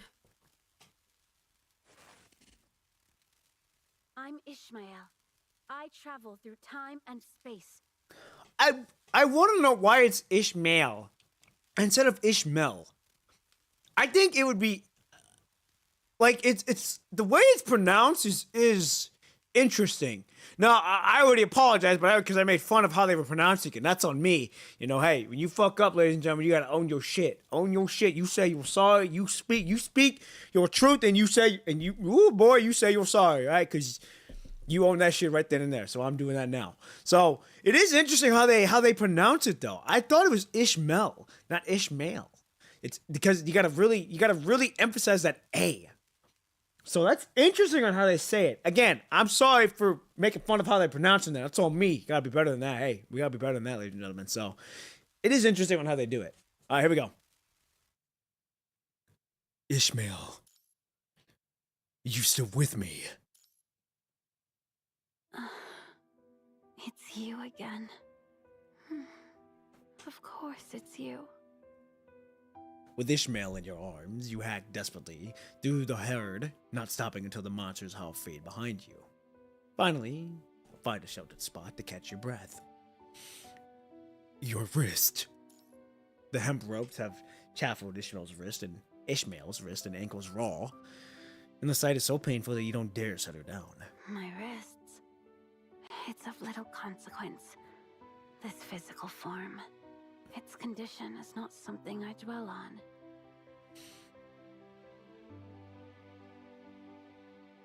What I meant is, I'm sorry. I wish I got in here sooner. Ishmael studies your expression, a silent war between explanation and uncertainty. After a weighted pause, her gaze drops to the scabs forming on her ankles. I see. You're worried about me. She blinks slowly, a small habit you've come to recognize, where the pace of her blinking matches the speed of her thoughts. Then, reaching her conclusion, she gives a soft nod and rests her forehead against your shoulder. Hey, you know what? We fucking carry these burdens. We carry... Woo! Yes, it does hurt. She closes her eyes. Pain never shows her thoughts, but exhaustion does. Exhaustion from converging the threads of guidance from too many people. The efforts have deepened the biomimetic shell on her chest to a crimson so intense it looks ready to bleed. Have you managed to recover most of your guidance? Ishmael nods slightly, her head still resting against your shoulder. Then let's head to the port. The port? What for? Ishmael pauses for a moment, recalling those desperate, unanswered phone calls you made that night. The ship tickets to Corinthos that Shorthalt bought for us. You actually took it to heart. Of course I did. I never lie. I meant what I said. We've provoked the world, and now it spirals toward collapse. Thebsia is not the only place transforming into a chaotic grimoire. Corinthos will be no different. Every person, every blade of grass, every fragment of existence will gradually crumble away. Oh! Tanjin! Good morning, good evening, good afternoon, wherever you may be. Hope you're having a good one so far. Welcome to the stream. You're on the back end, but it's fine, because this will probably be a long episode 7. But yeah, we're finishing up. We're now finishing up Ishmael's affection or wedding coding story. Yes, I did get to the part where I ate Ishmael. That was interesting. I was kind of confused. I'm like, well, why are we eating her? But I mean, hey, you know what? Free eats. So we ate her. We found out what actually happened, why this is actually happening, the kind of lore of the backstory of what's actually happening into this wedding coding story. So now it makes sense why we had to eat her. And how we're stuck. Lucy and all them are stuck. Ishmael's trying to deal with all the guidance so that way she can take control of it, but then lost control of it. So then she had to come find us to get it back. Either way, you know, it's cool now, and we're getting to see this nice little ending that they've been stirring nicely. So it's interesting. So can't tell if it was a cannibalism or an enebo for makeout. I want to say it's both, because they even said that she opened her mouth on top of it. So I guess we ate her face and then continued to eat the rest of her? Question mark? Sounds weird saying it, but hey, you know what? That may be the case. But we're going to finish this episode. I'm excited to see how this is going to end. I got to lock in on my voice acting here, especially now that we've got Ishmael's actual voice actress reading these lines in the game. Also, I already owned up to it, but I didn't realize that how you say Ishmael, you gotta pronounce the heavy A. It's the E is silent. It's not Ishmael, it's Ishmael. I was making fun of him. I'm like, why are we saying it like that? And then I realized everyone else was saying it. I'm like, oh, I'm the dumbass for actually making fun of it. That's how you actually pronounce it. I'm an idiot. So I ended up fucking apologizing. So that's on me. But that's interesting how they say it though. There is no sanctuary left for us to escape to, and no path left to save it. Hold on now, there's a spot. There's a spot. I've done told y'all before, there's a spot. You returned here, against my warning. But have you truly considered the cost of failure?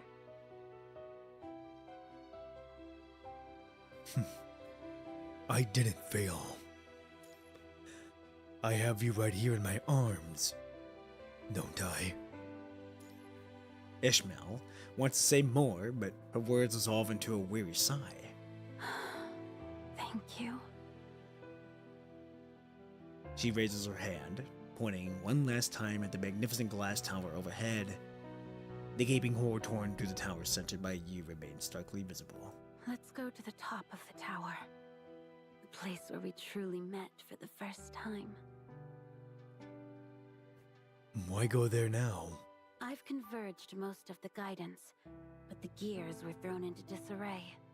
The tower is where I can complete the calibration. This world was born from me. It's only right that I be the one to set its course again. At the very least, I want Lesty to see her homeland again. For Etha's articles to finally make the headlines. For Raheli's inventions to change people's lives the way she always dreamed. This story opened my eyes. She freaky despite being the quiet one. Hey, you gotta watch out for them quiet ones. Them quiet ones are fucking wild. Okay? They are crazy. But hey, if you enjoy it, hey, that's free eats for you. Ideals of war and love, they're too fast. Even in this world of my own making, they feel boundless, beyond my grasp. All I can truly care for is this small corner of existence and the few souls within it. Indeed, an unexpected win. An unexpected win for sure. More importantly, you're with me. Hey, you know what? You know what? That's what we're here for. We're here to carry the people who need to be carrying, who are strong, but if they fumble, we are there to pick them up. We are the fucking beacon. We are the pillar that holds everyone together. Come with me. There is so much worth adjusting the gears for. The tower is tall, and the monsters cannot reach us. Pushing open the door on the tower summoned once more, you find its order utterly undone. The symphony of gears have devolved into a screeching dissonance, the mechanisms fraying and fracturing at their core. Just as expected, the very last law holding this world together is about to collapse. Now, I'm gonna go on a limb here, and that very first episode that we saw, when, you know, we saw like the black screen of her and all that saying, hey, like, make sure to love me and all that. I wonder if this is where that scene comes into play. You can put me down now.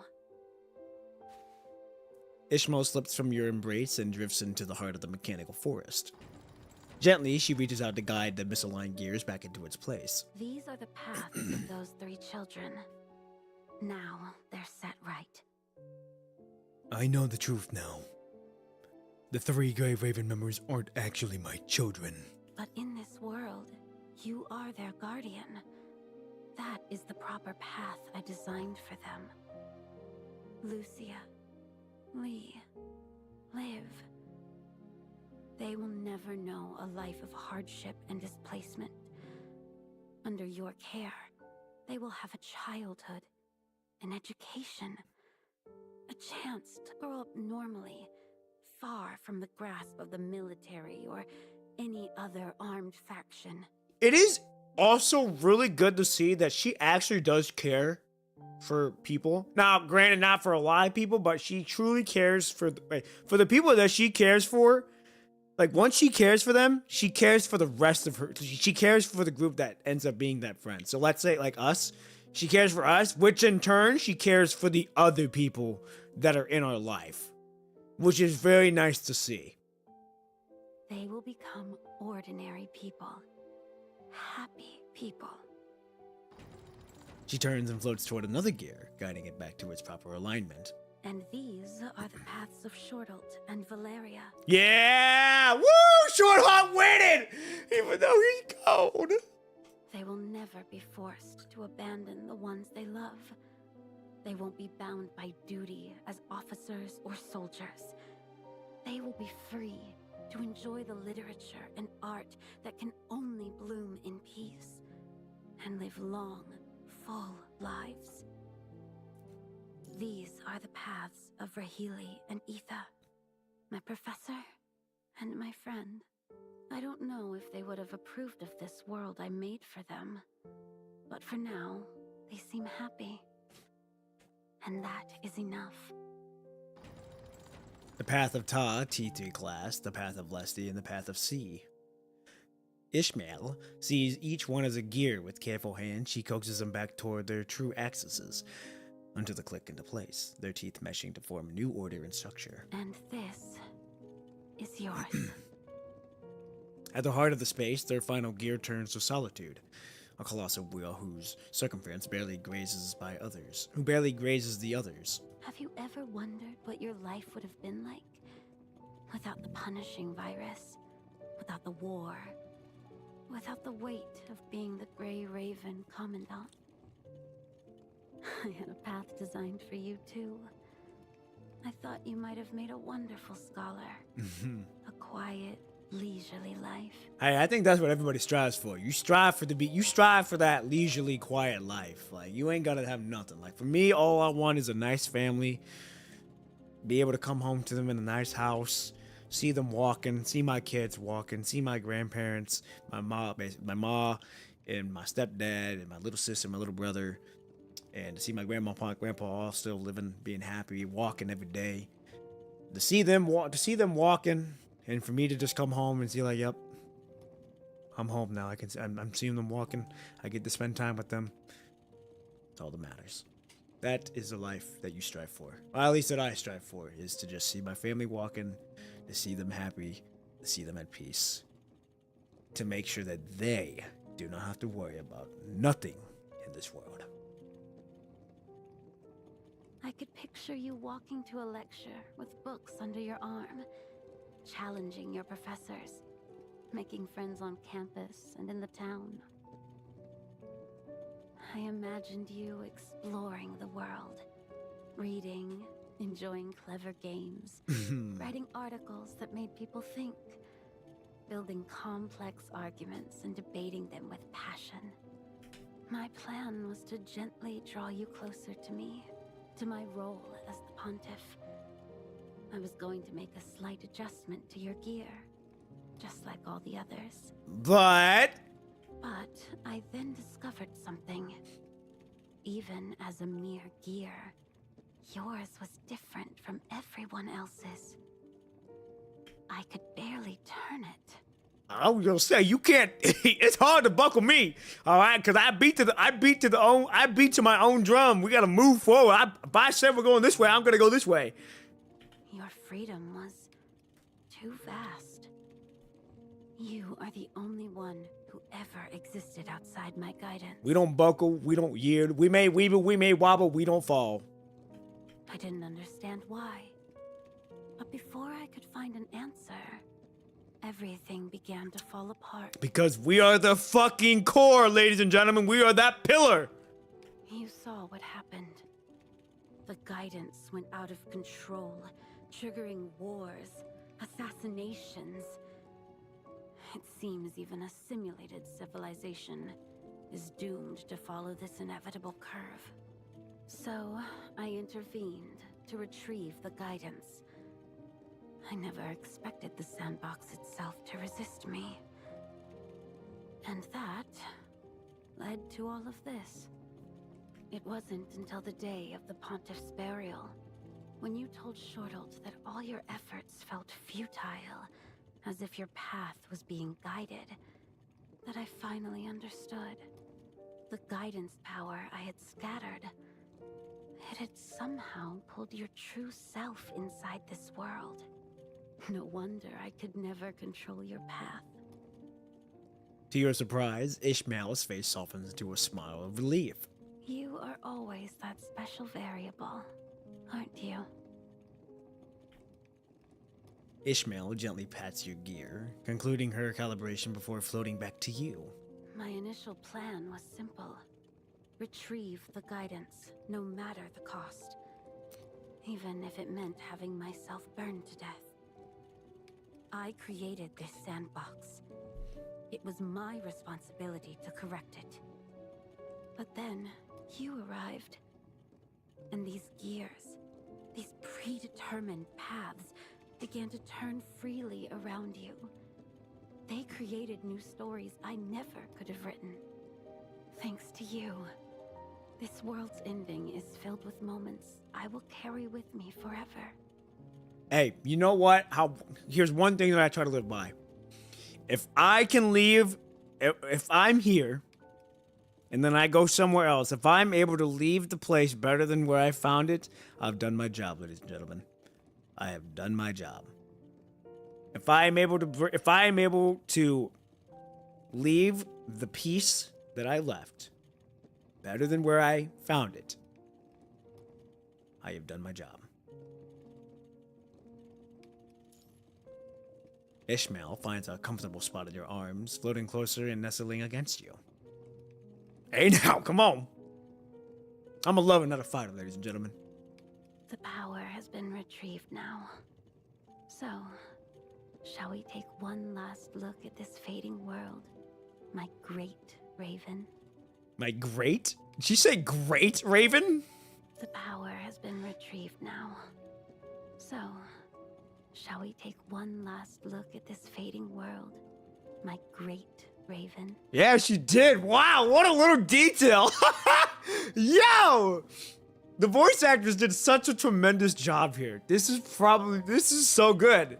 The fact that she was able to like tweak some of the lines on top of it, if they allowed it to, like, that's awesome. That's fucking awesome. Just like when we watched the sunset together in Endymion. Wow, she remembers that! Yo! Hell yeah! Let me lock in here, ladies and gentlemen. I gotta get my voice at a peak on this.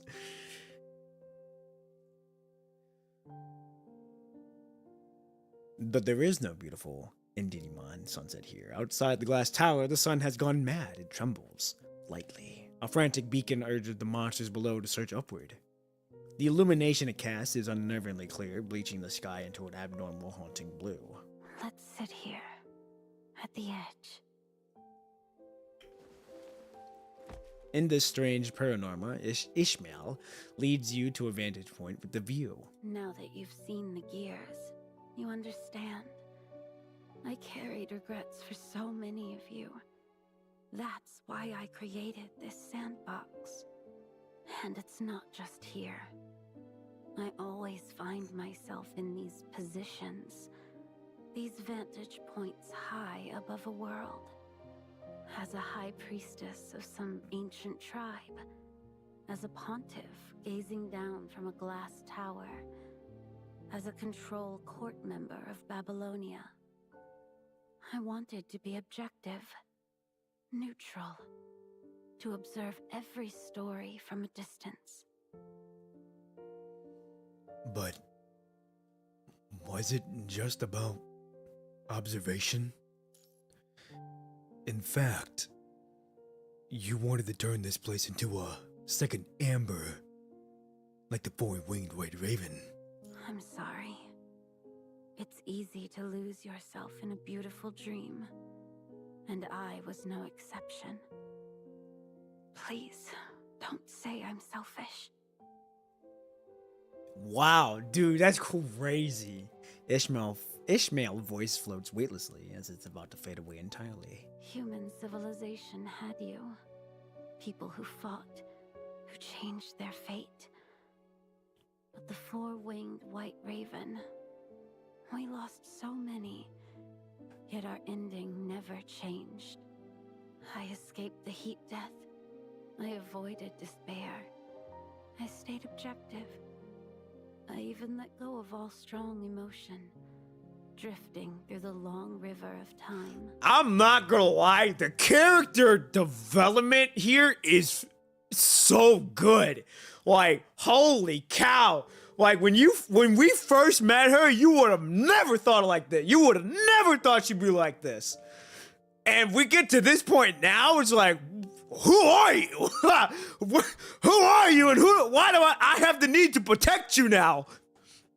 Like, that's crazy character development. Like, and I'm here for it. I'm all here for it. This is such a good character development here.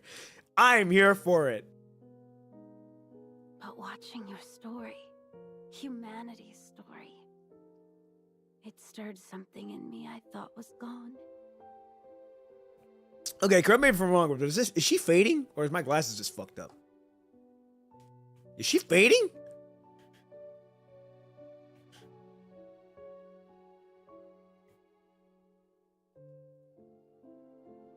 Yeah, okay, she is fading. What the fuck? You blink, unsure if your vision is blurred from fighting or if Ishmael's form is genuinely flickering into transparency. I knew I wasn't fucking tripping. I'm like, hold on now, what's happening here? But when you look closer, you see only a bowed head and hear a faint murmur of her speaking to herself. I feel so very lonely. No! You are not! You are not! I am here! You will never be lonely! Her eyelashes seem to be bleaching white, those pale fronds flustering, dissolving into a stark white patch into your vision. I've decided this power cannot be allowed to run free again. I will contain it, secure it. There will be no more incidents, no more chaos. The pink-white blur draws closer. You feel the gentle pressure of her hands cupping your cheeks, drawing you toward her. It gets complicated now? Oh, man. Is this the complicated part you were talking about? Okay. Please, let me first apologize. Wait. Before you do, I need to ask you something. You seize Ishmael's hands and return, your gaze locking with hers, burning with determination. Do you like the story, Ishmael? Ishmael blinks, then breaks into a smile, radiant and bright, just like any truly happy person.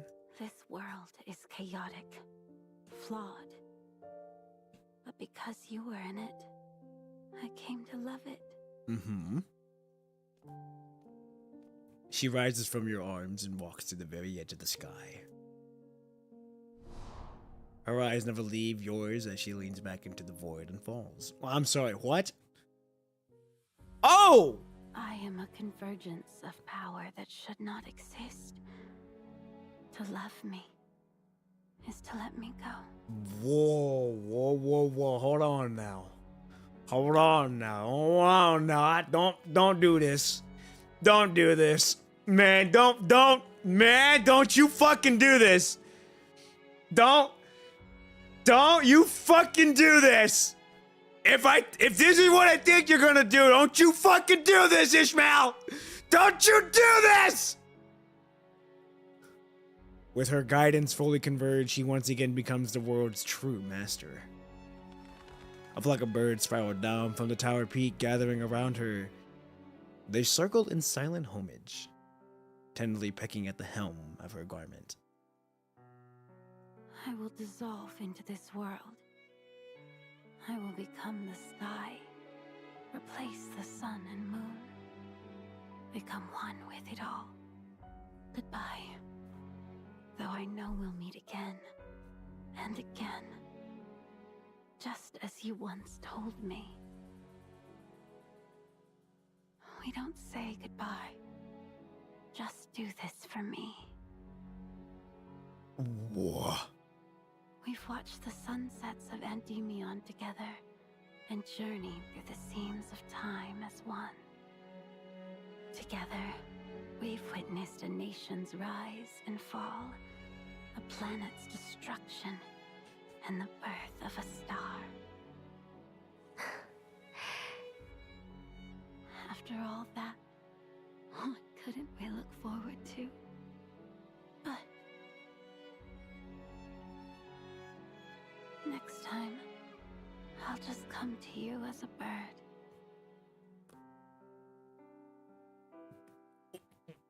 Why? Why do this? What? Why? She waves farewell to you as her dress hem tears asunder, dissolving into feathers. Please remember me. Please. She never intends to finish her sentence. She plummets like a handful of cotton dissolving into the air, only to burst apart before she can land. A fluttering of countless wings beats against your ears from Ishmael's falling path. More and more birds pour forth until they swarm the sky, obscuring everything. Then, in an instant, they disperse, revealing the heavens once more. You take one last deep breath, your consciousness beginning to return to the true world. But you are held captive by this pink-white sky, a sky that is the very essence of Ishmael. And there, most striking of all, are the two white marks, a white sun and a white moon, present together.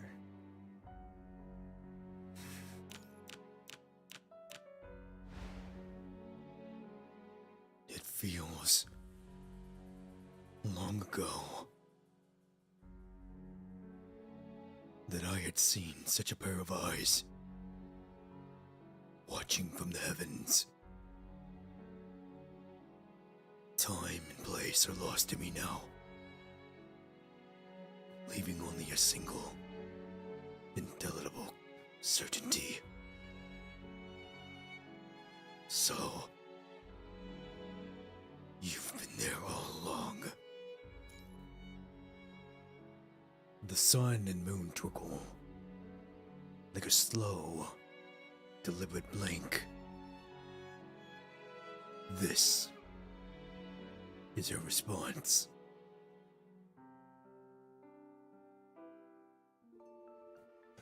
One month later, at the highest vantage point in Constellia, following directions on your terminal, you enter a newly opened cafe run by mechanoids. A pink silhouette is reflected on the window glass, almost merging with the rosy sunset outside. Seeing her invited guest has arrived, she nods in acknowledgement. I heard you were on a mission nearby. I thought I'd take the chance to see you. How have you been resting?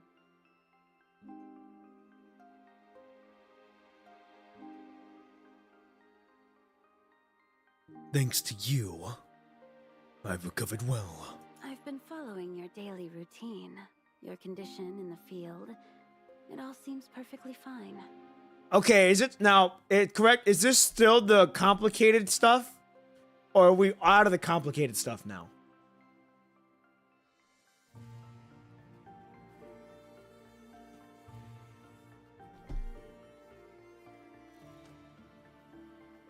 On the bright side, this confirms that we remember her from the Affections quest, and yeah, I'm also confused by this bit. Okay, I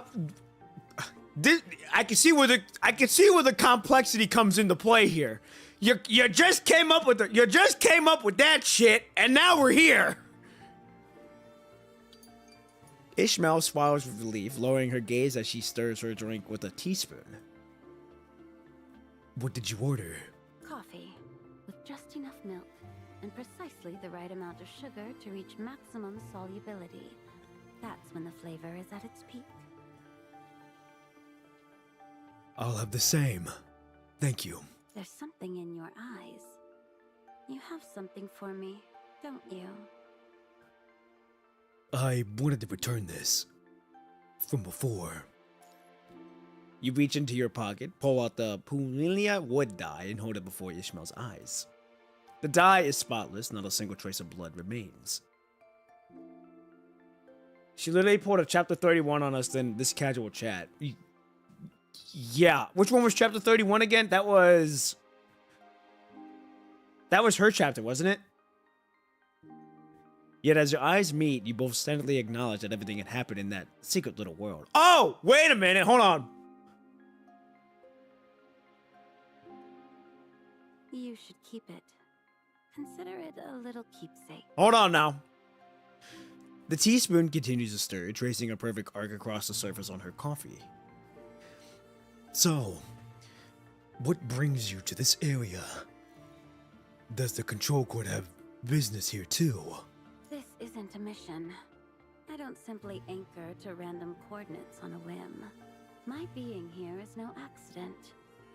Read my thoughts, Grey Raven. She sets down her teaspoon and leans silently, slightly forward, close enough for you to count her lower eyelashes. Did you hear that? I came here for a reason. A certain Grey Raven has been flying so freely across the world lately. Now my steps are fixed on a course. A certain Grey Raven has been flying so freely across the world lately. Now my steps are fixed on a course. She extends her index finger and traces a circle in the air before you.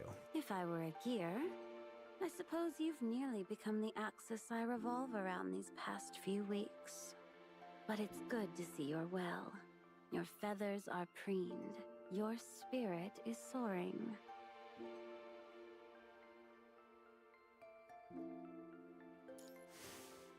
She studies your eyes for a moment, reading your wealth of unspoken answers there, then smiles and leans back against her chair. The circle is complete, it's finished. She pats the empty chair beside her. We get to share the same view again this time. Not looking down from above, but truly immersed in this world's perspective. Thank you for showing it to me. Come, sit next to me.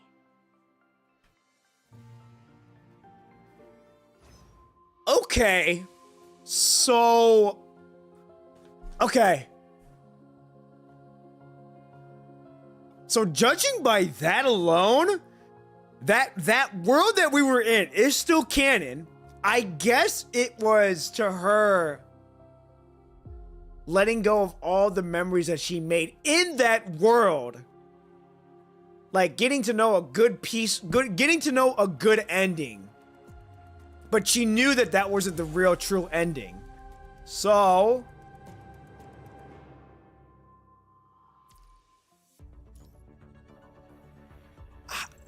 it reminds me, it just basically, for me at least, which one was Lucia? Yeah. Okay. this base. Here's the thing. I don't think it's as confusing as I'm thinking it's gonna, as it actually is. Basically, what happened is, reminder, we're still in the we're in that sandbox world still. Hold on, I gotta mute the music here. We're in the sandbox music still, correct? When that happened.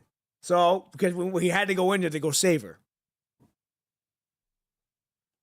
So, and because we can get in, we can tap into it because we ate her. So, us getting in there to save her, fix the gears in place and all that, meant that world that we were in, the sandbox world that we were in, was going to go away. It was gonna end. It's gonna end. It basically just, I guess it was more of like she wanted us to live a happy life together with everyone. She wanted everyone to have a happy life, okay? She wanted everyone to have a happy life, but we knew that couldn't happen because we are in a sandbox world. All right? This can't happen.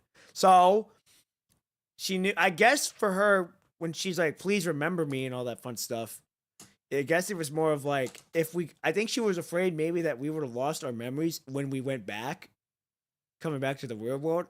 But we didn't, because we were talking just now about that. And then we talked about, the dice, and that dice was, other things. And so that's what I like to think. I like to think that it was just sandbox world basically means whatever world that we just came from, we saved it. Oh, you know what? I see what you mean now by the Lucia. I see what you mean now by the Lucia part now. I see what you mean by the Lucia part now. Okay. Now I got to take that into factor now. But I would still like to think that it was just that sandbox world.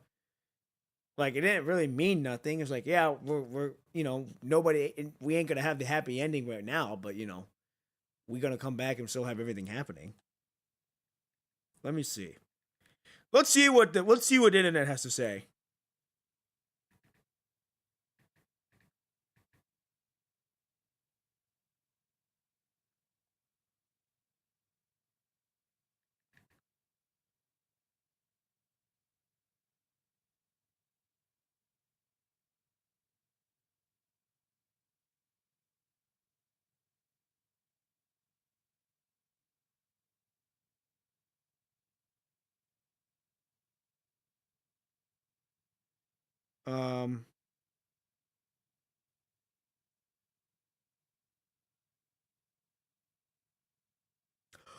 Oh.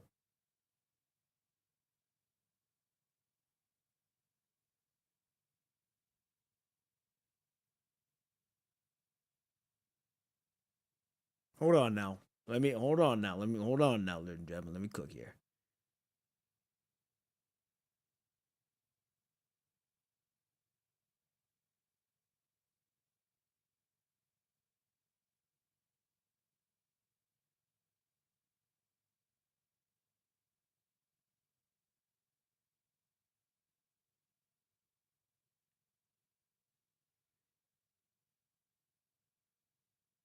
Hold on.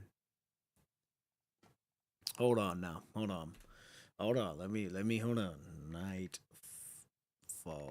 story. Here we go.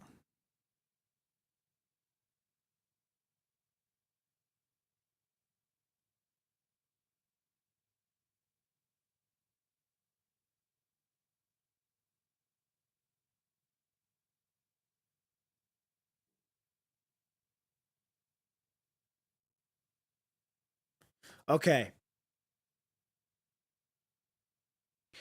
It basically, spoilers, involves the Commandant's sacrifice to allow Ishmael to escape a projection of the punishing virus attack, I guess, of the Commandant, later helping Ishmael in her past to break a cycle and interfering with the timelines. No, we can't. Yeah, wait, hold on.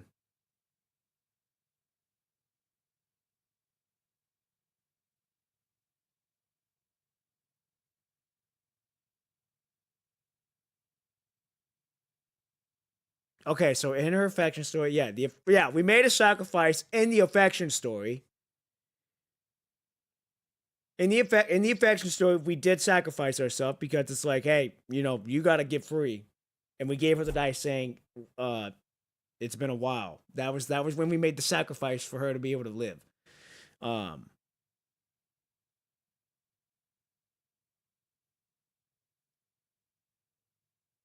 While using chaos to filter out timelines, we send a projection of himself to Ishmael's past. This projection helps break her death end cycle without her knowledge. Okay, that clears up some things. So when we were doing her timelines, we sacrificed ourselves in order for her to break her cycle. She didn't know that though.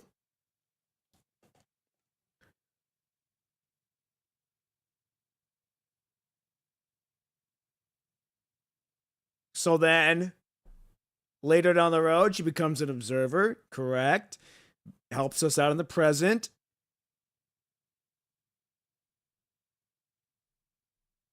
Okay, here we go. This event is connected to Ishmael's Nightfall ending coding his story, which involves her using her powers to light an undying flame and sear the glories of the past within the endless night.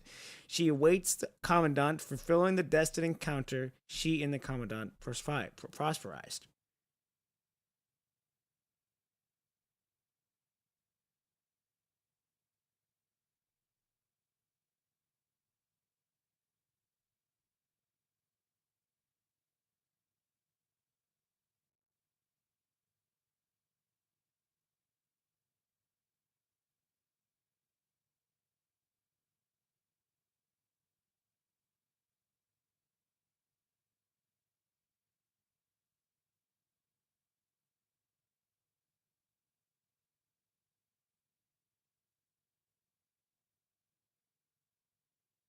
Okay.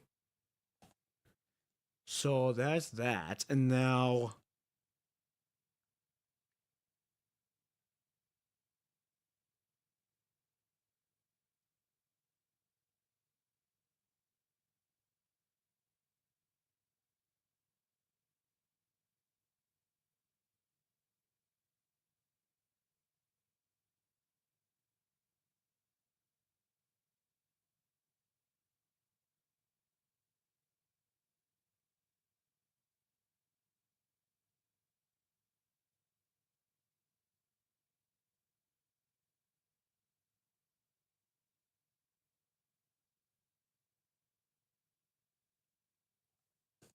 So, okay.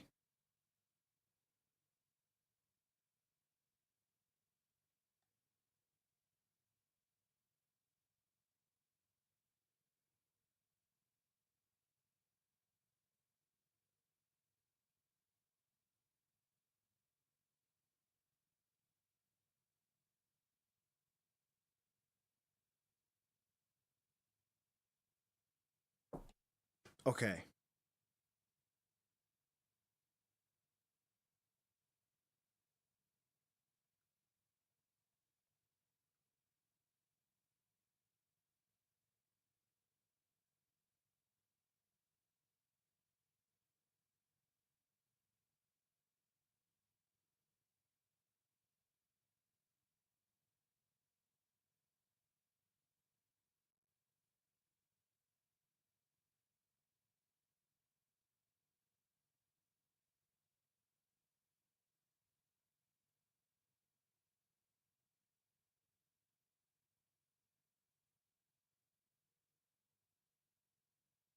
This does also, they're just talking about everything that's been happening otherwise.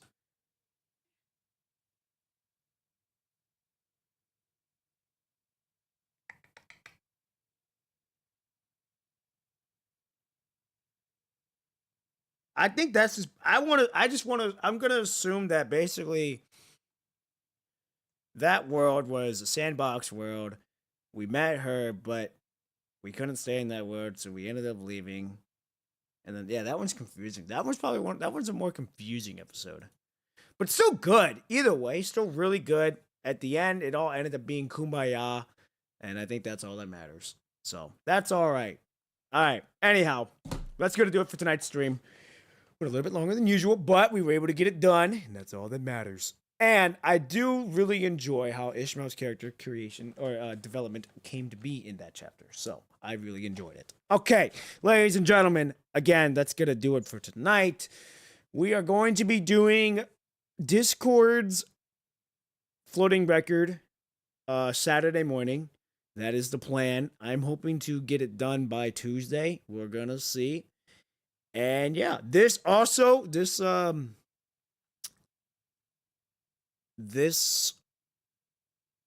weekend, I will be working on the short film. I ain't gonna be putting it off any more longer because I've got to get it done. And yeah, I gotta get a lot of moving things done. So once that's out, then I'll be able to move to the next ones and so on and so on. So I think hopefully once I get that one done, it'll just snowball into good things to where I have to get it to where it's at. So, it's interesting.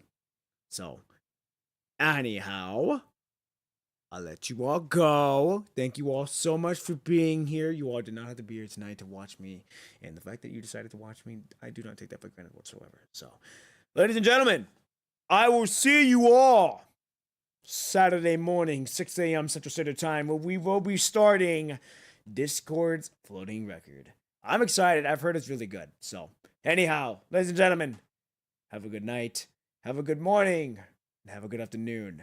And I will see you all Saturday. I'm out. Peace.